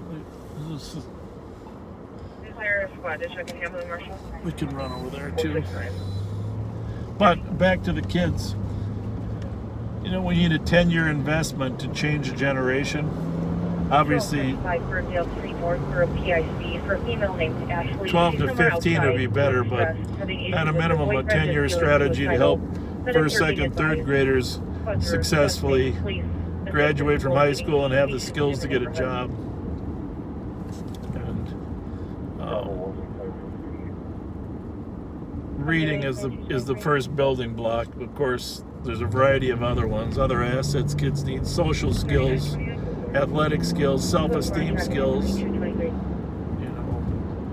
good health, and we need to go to work on all those levels. So just so you know, as police officers, we watch these kids for 10 years grow, and some fail, some succeed, and it's pretty easy for us to say, hey, if someone would have, we were at this kid's house when there were domestics, if someone would have stepped forward and helped them with a variety of things. A lot of these kids have difficulty even studying because of the home atmosphere. And now with school at home, it's even worse. But here's my point. We need to help kids succeed. And one of the things we're going to do at the sheriff's office is we're partnering to build a school. And a school of public leadership. And public leadership and public safety. And so we're going to try to grab those kids whose parents know that they need some extra help, that are interested in high expectations. want to take a look here at this gas station here to make sure that it's not. They were suggesting the Marshall one, but this BP could be robbed too. So I'm gonna turn around and take a look at who this person is parking on the side.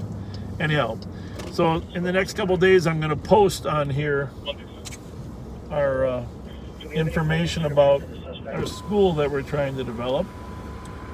The other call we had was a black male, black mask, black t-shirt, blue jeans. This one just added that he had red dye on his hands. Copy. See what That's one.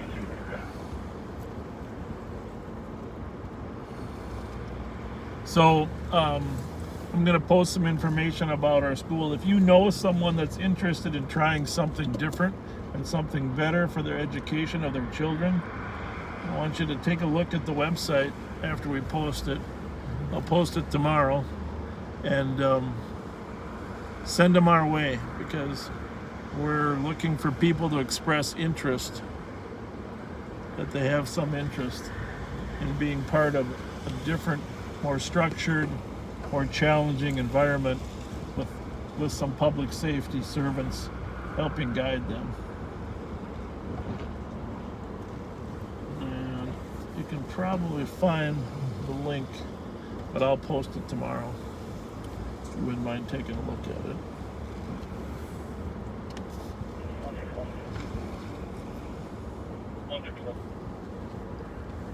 Put us out on TTV 600, something, everywhere.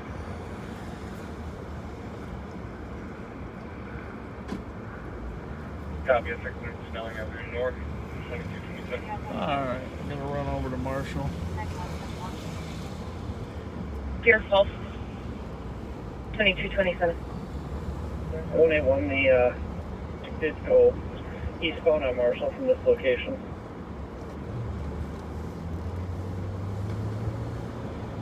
Squad 181, copy. Suspect left eastbound Marshall, 281 Snelling, 2220.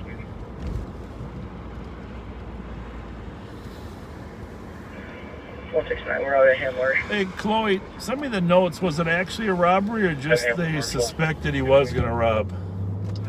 I don't think it came out as a robbery, but I know we've had a series of them. 7-3, copy. Send me whatever you got.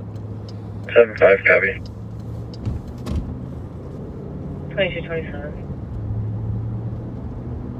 7-3, I'll advise on that. It's the same issue as before.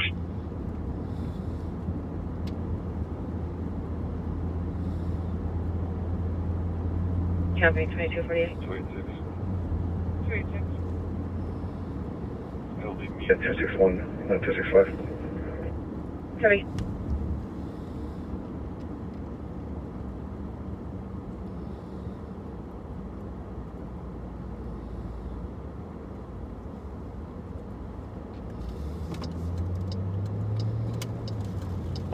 I'm just getting a call here. Sounds like there was some buffering issues when I was at 94 and Lex. Probably a high volume there. Hopefully it'll come back.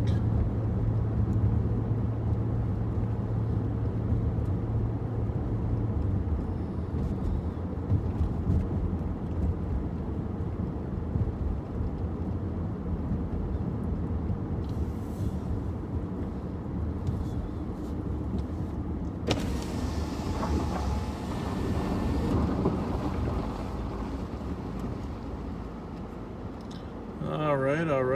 I bet what's happened is we're having an overheated phone again. My fault. So let's see if we can cool that off.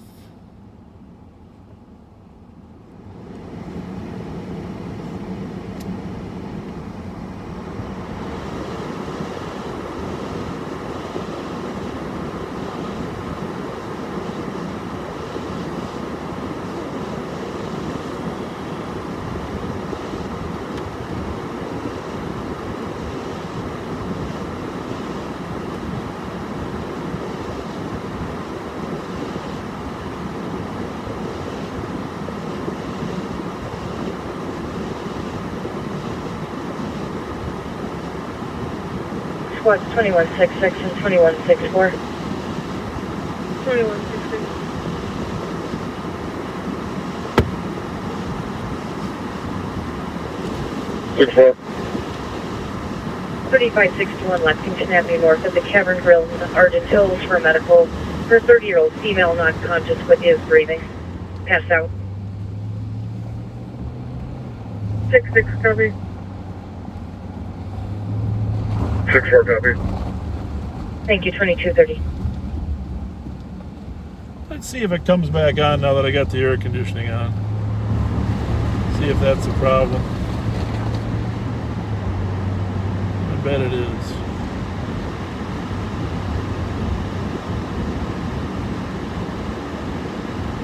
$51.81.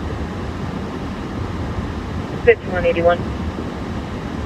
We'll be pulling the tow back there. Copy, following the total of the PD at 2231.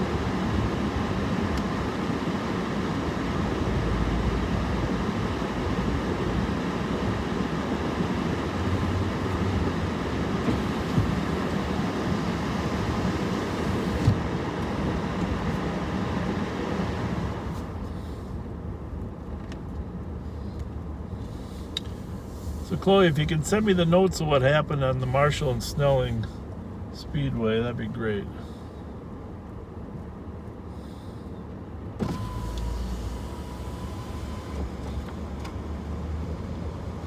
Oh, there's a squad over there checking it out.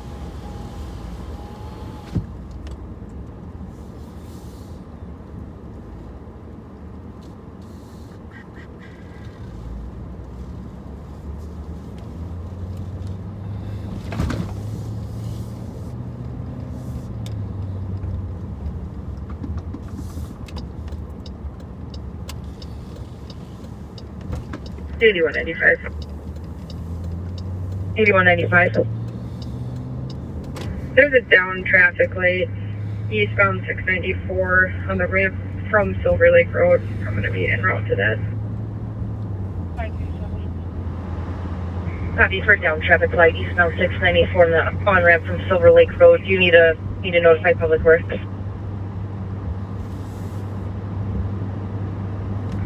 I can handle that. Thank you. Copy 2232.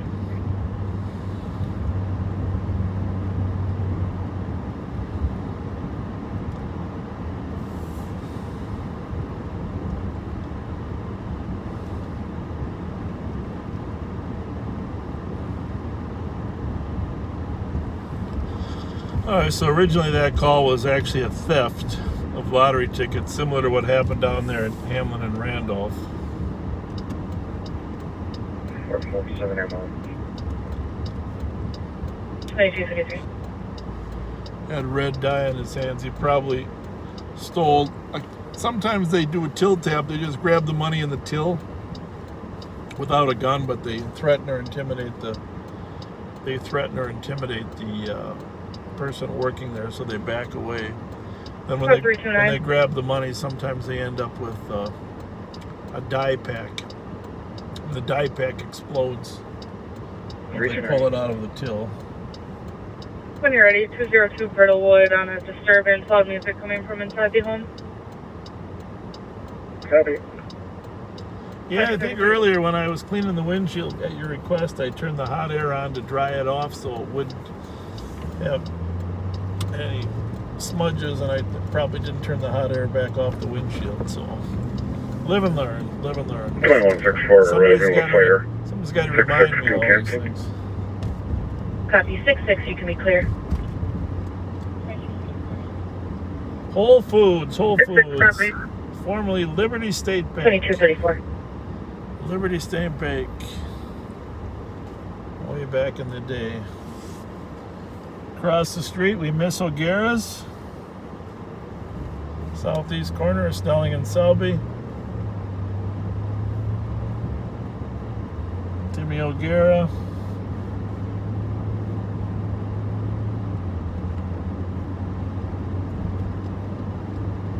Best onion rings in town.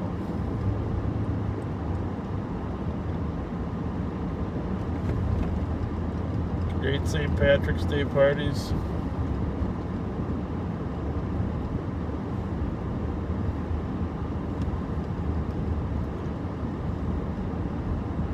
we're going to spend a little more time down here in Highland before we go home. It's 10:35. We're in Highland Park, McAllister Groveland neighborhood. Of course, 382-10-3. oh, here we go. 10-3. He's found somebody. About 382, go again. 3, we are northbound Forest from Jenks, behind Minnesota 660, Whiskey Alpha Victor, coming back stolen. Copy, calling 10-3. Go ahead.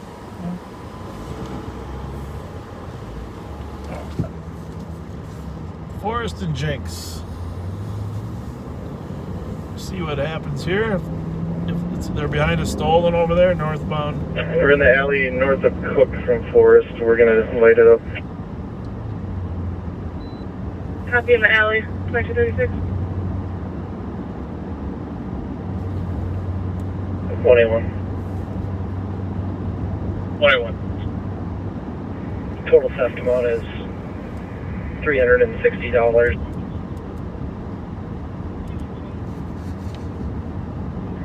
Suspect described as a black male, black face mask, black coat, unknown age, unknown height, and had red dye on both of his hands. Last seen headed east on Marshall from Snelling. No, appears to me to be occupied just one time. Sounds like Copy, vehicles occupied 110, 2236. sounds like the stolen stopped for him. We are stopped for drivers and walkers. Copy, which is still like here. So I guess either he jumped onto a bus or he had a car. Copy, holding 10-3 at 2237. 382, we're behind the southwest building at the intersection of Forest and Magnolia, on the south side of that building. Copy, behind the building, southwest corner of Forest and Magnolia. Medical 3525 Century Avenue, number 34, to be a 54-year-old female, difficulty breathing, and there's additional on the call. Thanks, guys.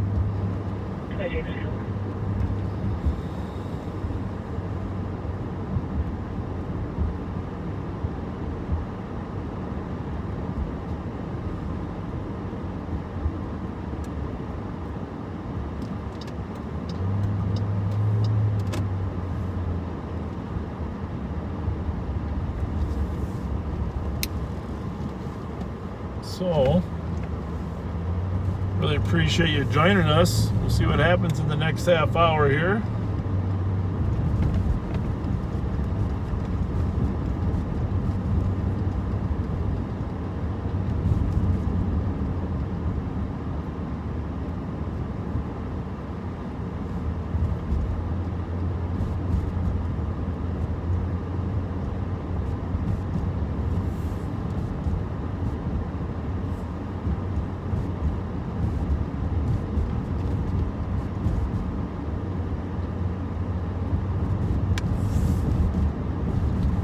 Southbound on Fairview from Marshall. Gonna patrol around a little more in Highland here. Just to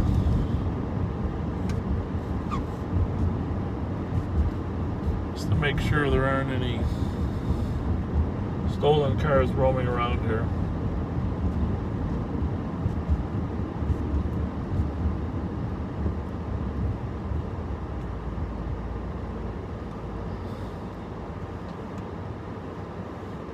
$386. 386.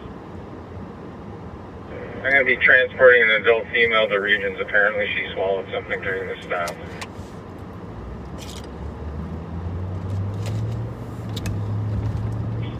Copy, holding 10-3 at 2239.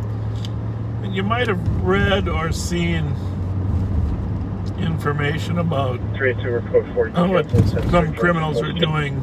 That's stolen over there. That there was two Copy, people driver, in there. canceling 10-3 at 2239. One of the passengers claimed that she just 386. Can you notify Regions have me meet me in the ingested some drugs. Okay.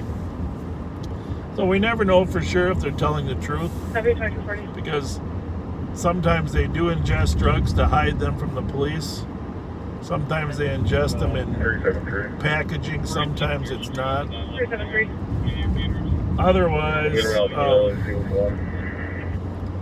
sometimes they do make it up because they'd rather go to the hospital than jail. And we typically have to watch them for lengthy periods of time, and that becomes an expensive endeavor. And sometimes we rather not arrest them than we'll have to watch them for 24 hours. So it's a common tactic that we run into. And of course, we have to err on the side of their health and make sure that, and so do the doctors. So typically we're taking arrested people to the jail and watching them for 24 hours. Or taking arrested people to the hospital. Can I cancel minutes? Yeah, you can cancel minutes from now until she's still in her city. So we're southbound on Fairview.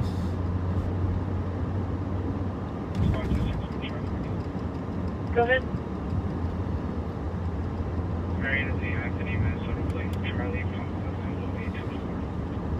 This is Jefferson, of course.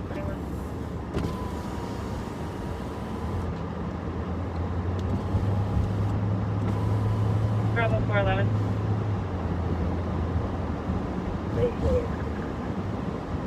We have East bringing in a party who may have ingested drugs. They're requesting you meet them at the ambulance base again. We're going to spend some time in this quadrant between Jefferson and Randolph since there's been a lot of activity here.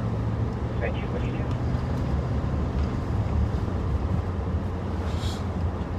You'll notice you won't see a lot of cars moving around here after 10:30 at night.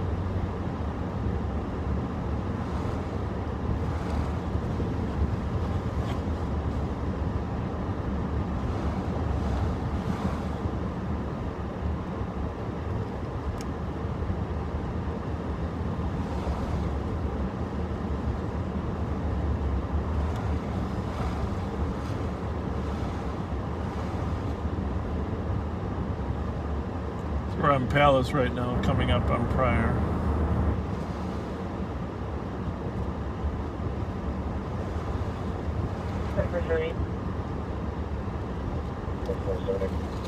Do you have any description of that female?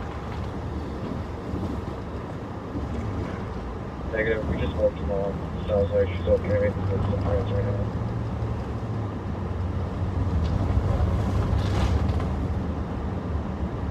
Copy. Did you want me to cancel Oakdale? Hey, Fred, you close Dreary. Copy, 2243. Hey, also, just a reminder on our website, Ramsey County Sheriff's Office website, we're looking for input on the use of drones, and we're having a public hearing. And our primary use is to help find vulnerable children or adults that may walk away with Alzheimer's or autism. So if you want to weigh in, public input, all the commissioners will get the input that comes to us, and we certainly believe it's a valuable tool for law enforcement. 9145. This is the fire 36. Line for callers, the heating services seems to be in the kitchen. Hit the gas line and then start leaking it. House for it was help for me to get to this.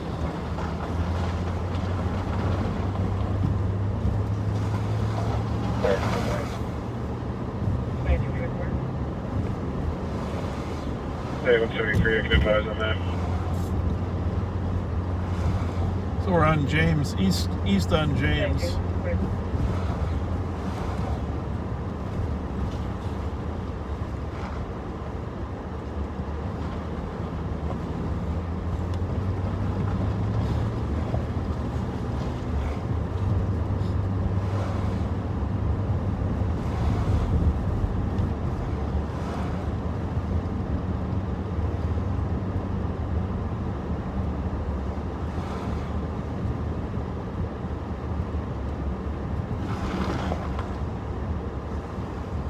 Ideally,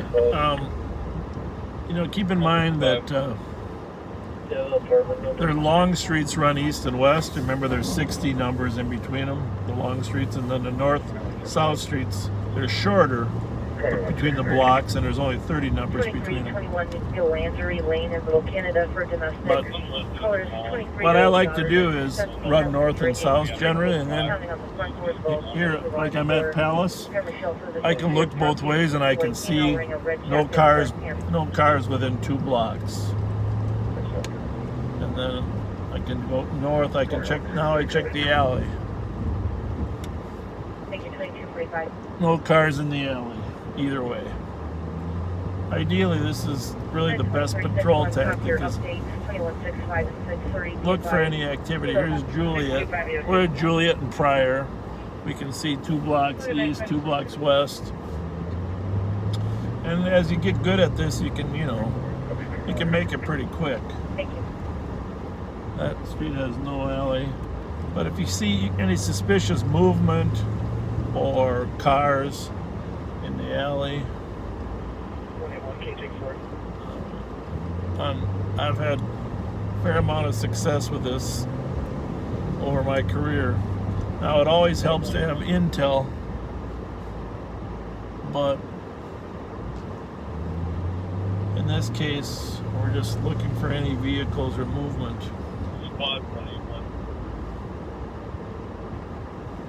So you can see it so far. We haven't seen a car. This is a lot of people who just go to sleep and get up for their jobs. Unable to reach anyone by radio. Judging from the Since we started doing this basket, we haven't seen a car, which is good. I mean, no suspects are in the neighborhood. But these are the types of proactive efforts that officers will do when there is enough squads on the street. Just check every street, every alley, look for movement. Obviously, the mere fact that a car is there doesn't give us probable cause to stop it. But if it is the burglars, they're using stolen cars, so we just run the plate and decide if it's stolen or if it's... 241580. A lot of times nowadays they're taking the plates right off the car. So now we're going to go down Howell, 2 blocks south on Howell from St. Clair. Thank you so much. The first one, time delay is about 3 minutes. Thanks, have a copy. About 315.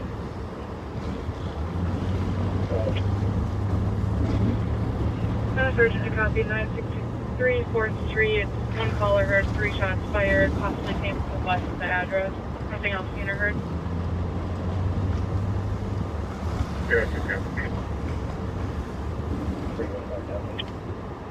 Ready for you. Well, we run into Stanford and we got the playground here. 382. Or maybe this is Nativity.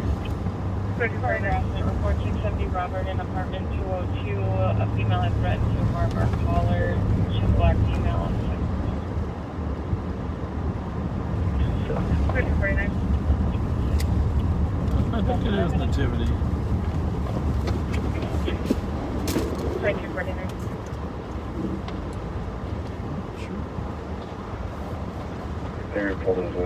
Nativity of our Lord, yeah. Great school. A lot of young Cretan kids start out here.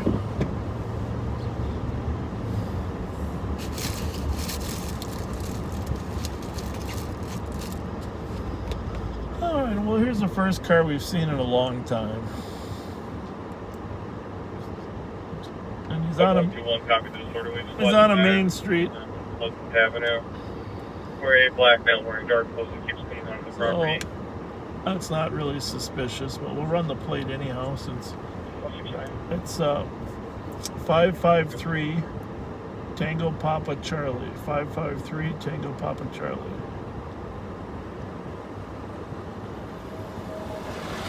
Okay, 197 in the area. 2250. Okay.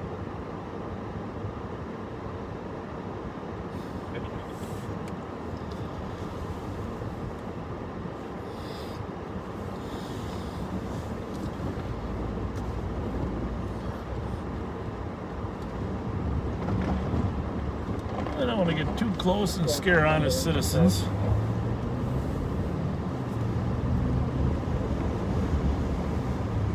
Yeah, for one, good side.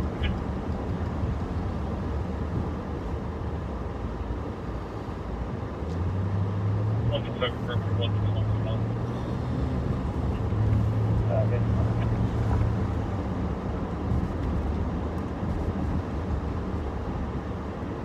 1128.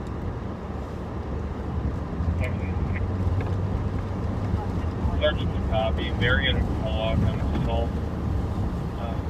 Constance and her boyfriend were arguing, and her boyfriend called a friend over to shoot them. Tom's friend then put a, excuse me, the boyfriend's friend put a gun to Tom's head and assaulted Tom. No, why? Tom's waiting in a dark gray Ford sedan near that intersection. Time to like 10 minutes, and the assault did not happen at the intersection. Okay. What's my copy? I know where the assault is. We'll try to get it.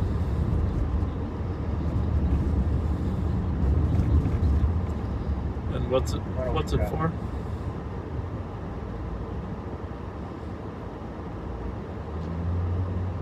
At 2252.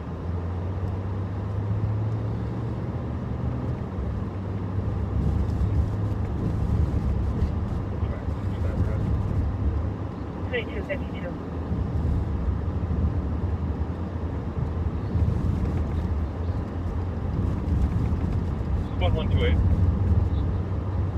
Good.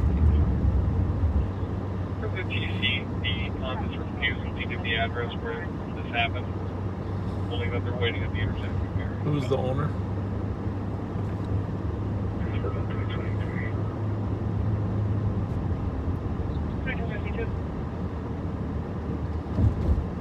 Alright. And who do you think is wanted? 2253. 750 Milton Street, North of Wilder Square, apartment 802, one domestic. Now 27-year-old son, acting strange, arguing with other family members. Suspect is a Leonard Plummer. No further description of Plummer. But not the same name, huh? Yeah, you're 53. South side of the house.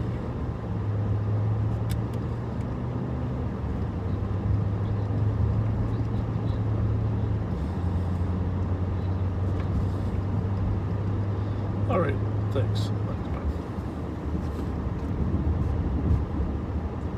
By the way, Jessica, who's listening from Grand Rapids, Minnesota, happy birthday, Jessica. I put your birthday for another hour. Thanks for staying with us. Copy with the female from back deck. 2254. Thank you very much, Jess. We're going to stop this car. There is something on the plate here that allows us the probable cause to stop it. But let's just see. I got to be honest with you, a lot of these things are... Sometimes the government guesses as to who's who on these. We're going to find out. We're going to scope out a little bit more. Hi.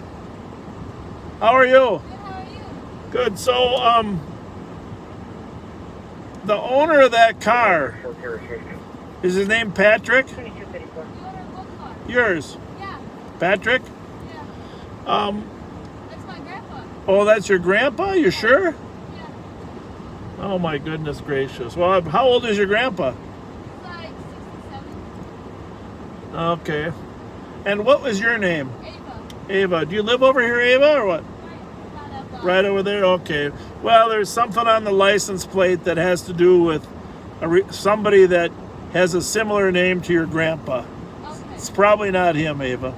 So, all right. Where are you coming from? I'm just coming from my friend's house. Okay. Have a good night. You too. Thank you. Yeah. Thank you.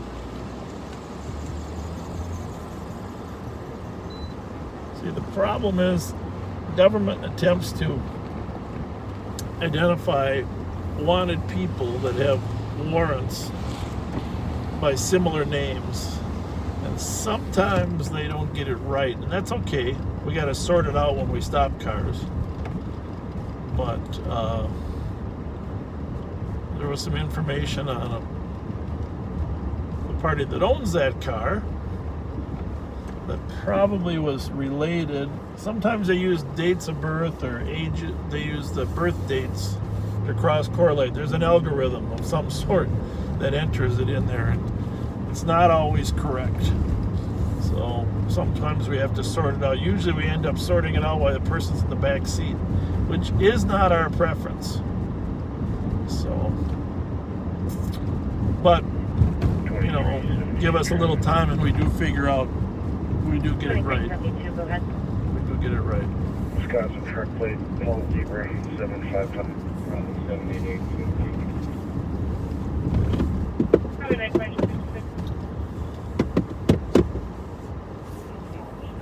Fair Street, 12105. Thank you, Sterling and Fair Street at 2257. Done, brothers. My Burger, never ate at My Burger. I gotta try that sometime. My Burger.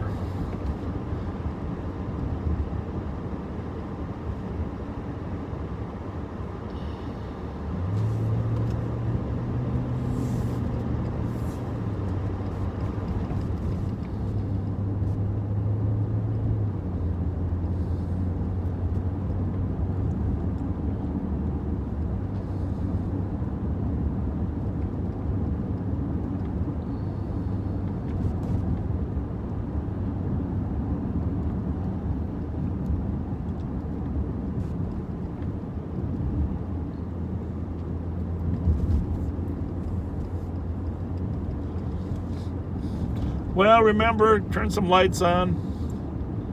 Turn some lights on and make sure you have a timer or something when you're not home so your house doesn't get burglarized. Don't leave a lot of empty electronic boxes out with your recycling, or signal to anybody that you got some new TVs during the holidays. Most of you guys will be getting new TVs for the Thanksgiving, like your early Christmas present. Especially my friend Joe McKinney. Joe McKinney, who works at the correctional facility, a veteran himself. Thanks for your service, Joe. And you're a great human being and a really outstanding correctional officer. We love having you working for us. And thank you for your service to our country and your service to Ramsey County residents. We got a lot of veterans on our department. Some of them still in service, active. Traffic 2258. Go back and serve with the reserves and the National Guard. And fortunate to have them. Go ahead. I got your last one, Dave Nicole. Do you want me to have Central start for this? So we're eastbound. Yeah, if you could throw it in Central's queue. She's not on scene. On Grand Avenue.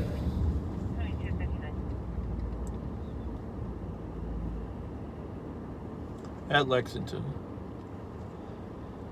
Copy at 2259. We have about 5 to 10 minutes left, and then we're going to sign off. But if something happens here in the next 20 minutes on my way home, we'll definitely launch again. But got to be to work early in the morning, get some stuff done. 2163. For those of you that don't know, our department is, $60+ million budget with 500 employees, several different facilities. We process about 25,000 arrestees every year.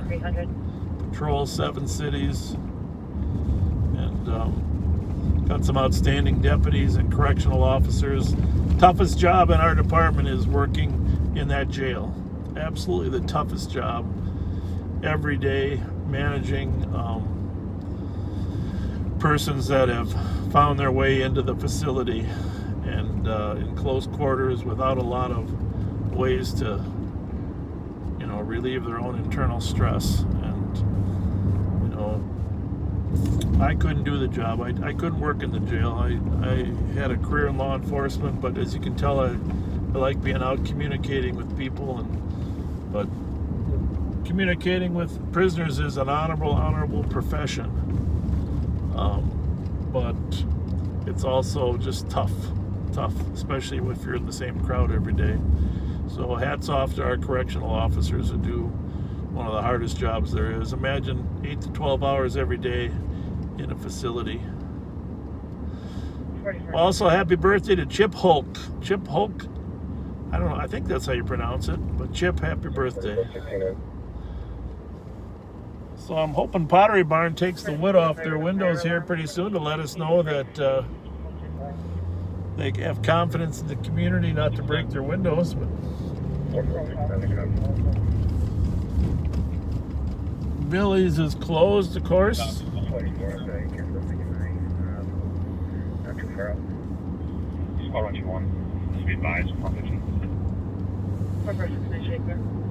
20 real. 6-9 copy. 273. Can you give me a case number? By the way, if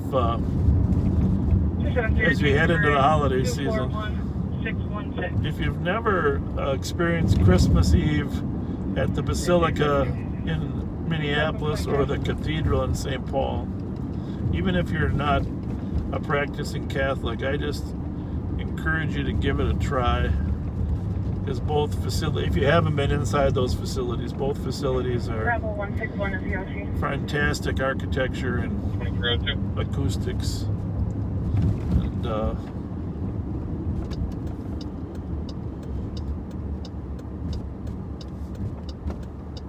And of course, once in a while it's good to get back to traditional worship. We attend to more contemporary churches now. An outstanding church. I'm not going to mention the name just for security reasons, but once in a while it's nice to have the more historical, traditional service, and both the cathedral and the basilica provide that. For a driver with a couple of misdemeanor warrants.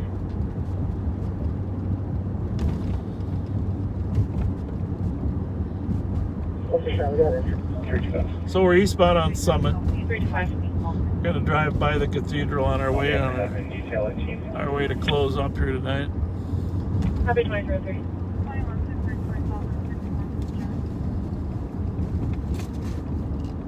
6-6 copy. Thank you. 6-4 2303.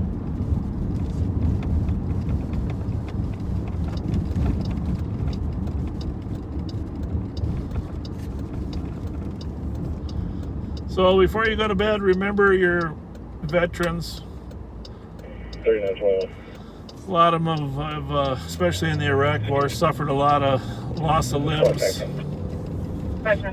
Probably it's a good time to find a way to make that $19 a month donation to help them out.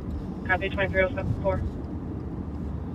It's just, there's so many different ways you can help out. But those Wounded Warriors, veterans group, just since war became improvised explosive devices, it's very traumatizing psychologically as well as physically, and a lot of post-traumatic stress came out of those Middle Eastern wars just because of the unknown, the level of terrorism, the level of IEDs. 325, your case number is 241. A lot of guys suffering from that. Thank you. Coming by the cathedral, really can't get a good shot of it from this angle, but you can see our state capitol. 4438. Minnesota State Capitol there. A big fire, no smoke or fire scene. In the distance. Copy 2305. Slippery here, man. 273. 273. Partially because there's a big tunnel under there. Copy 2305. Huge old transit tunnel.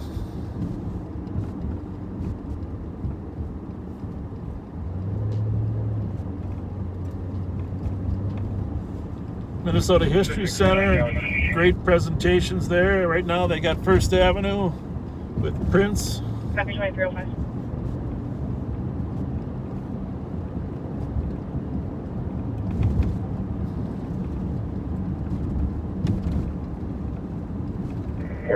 I'm out with 3921. Copy 2306.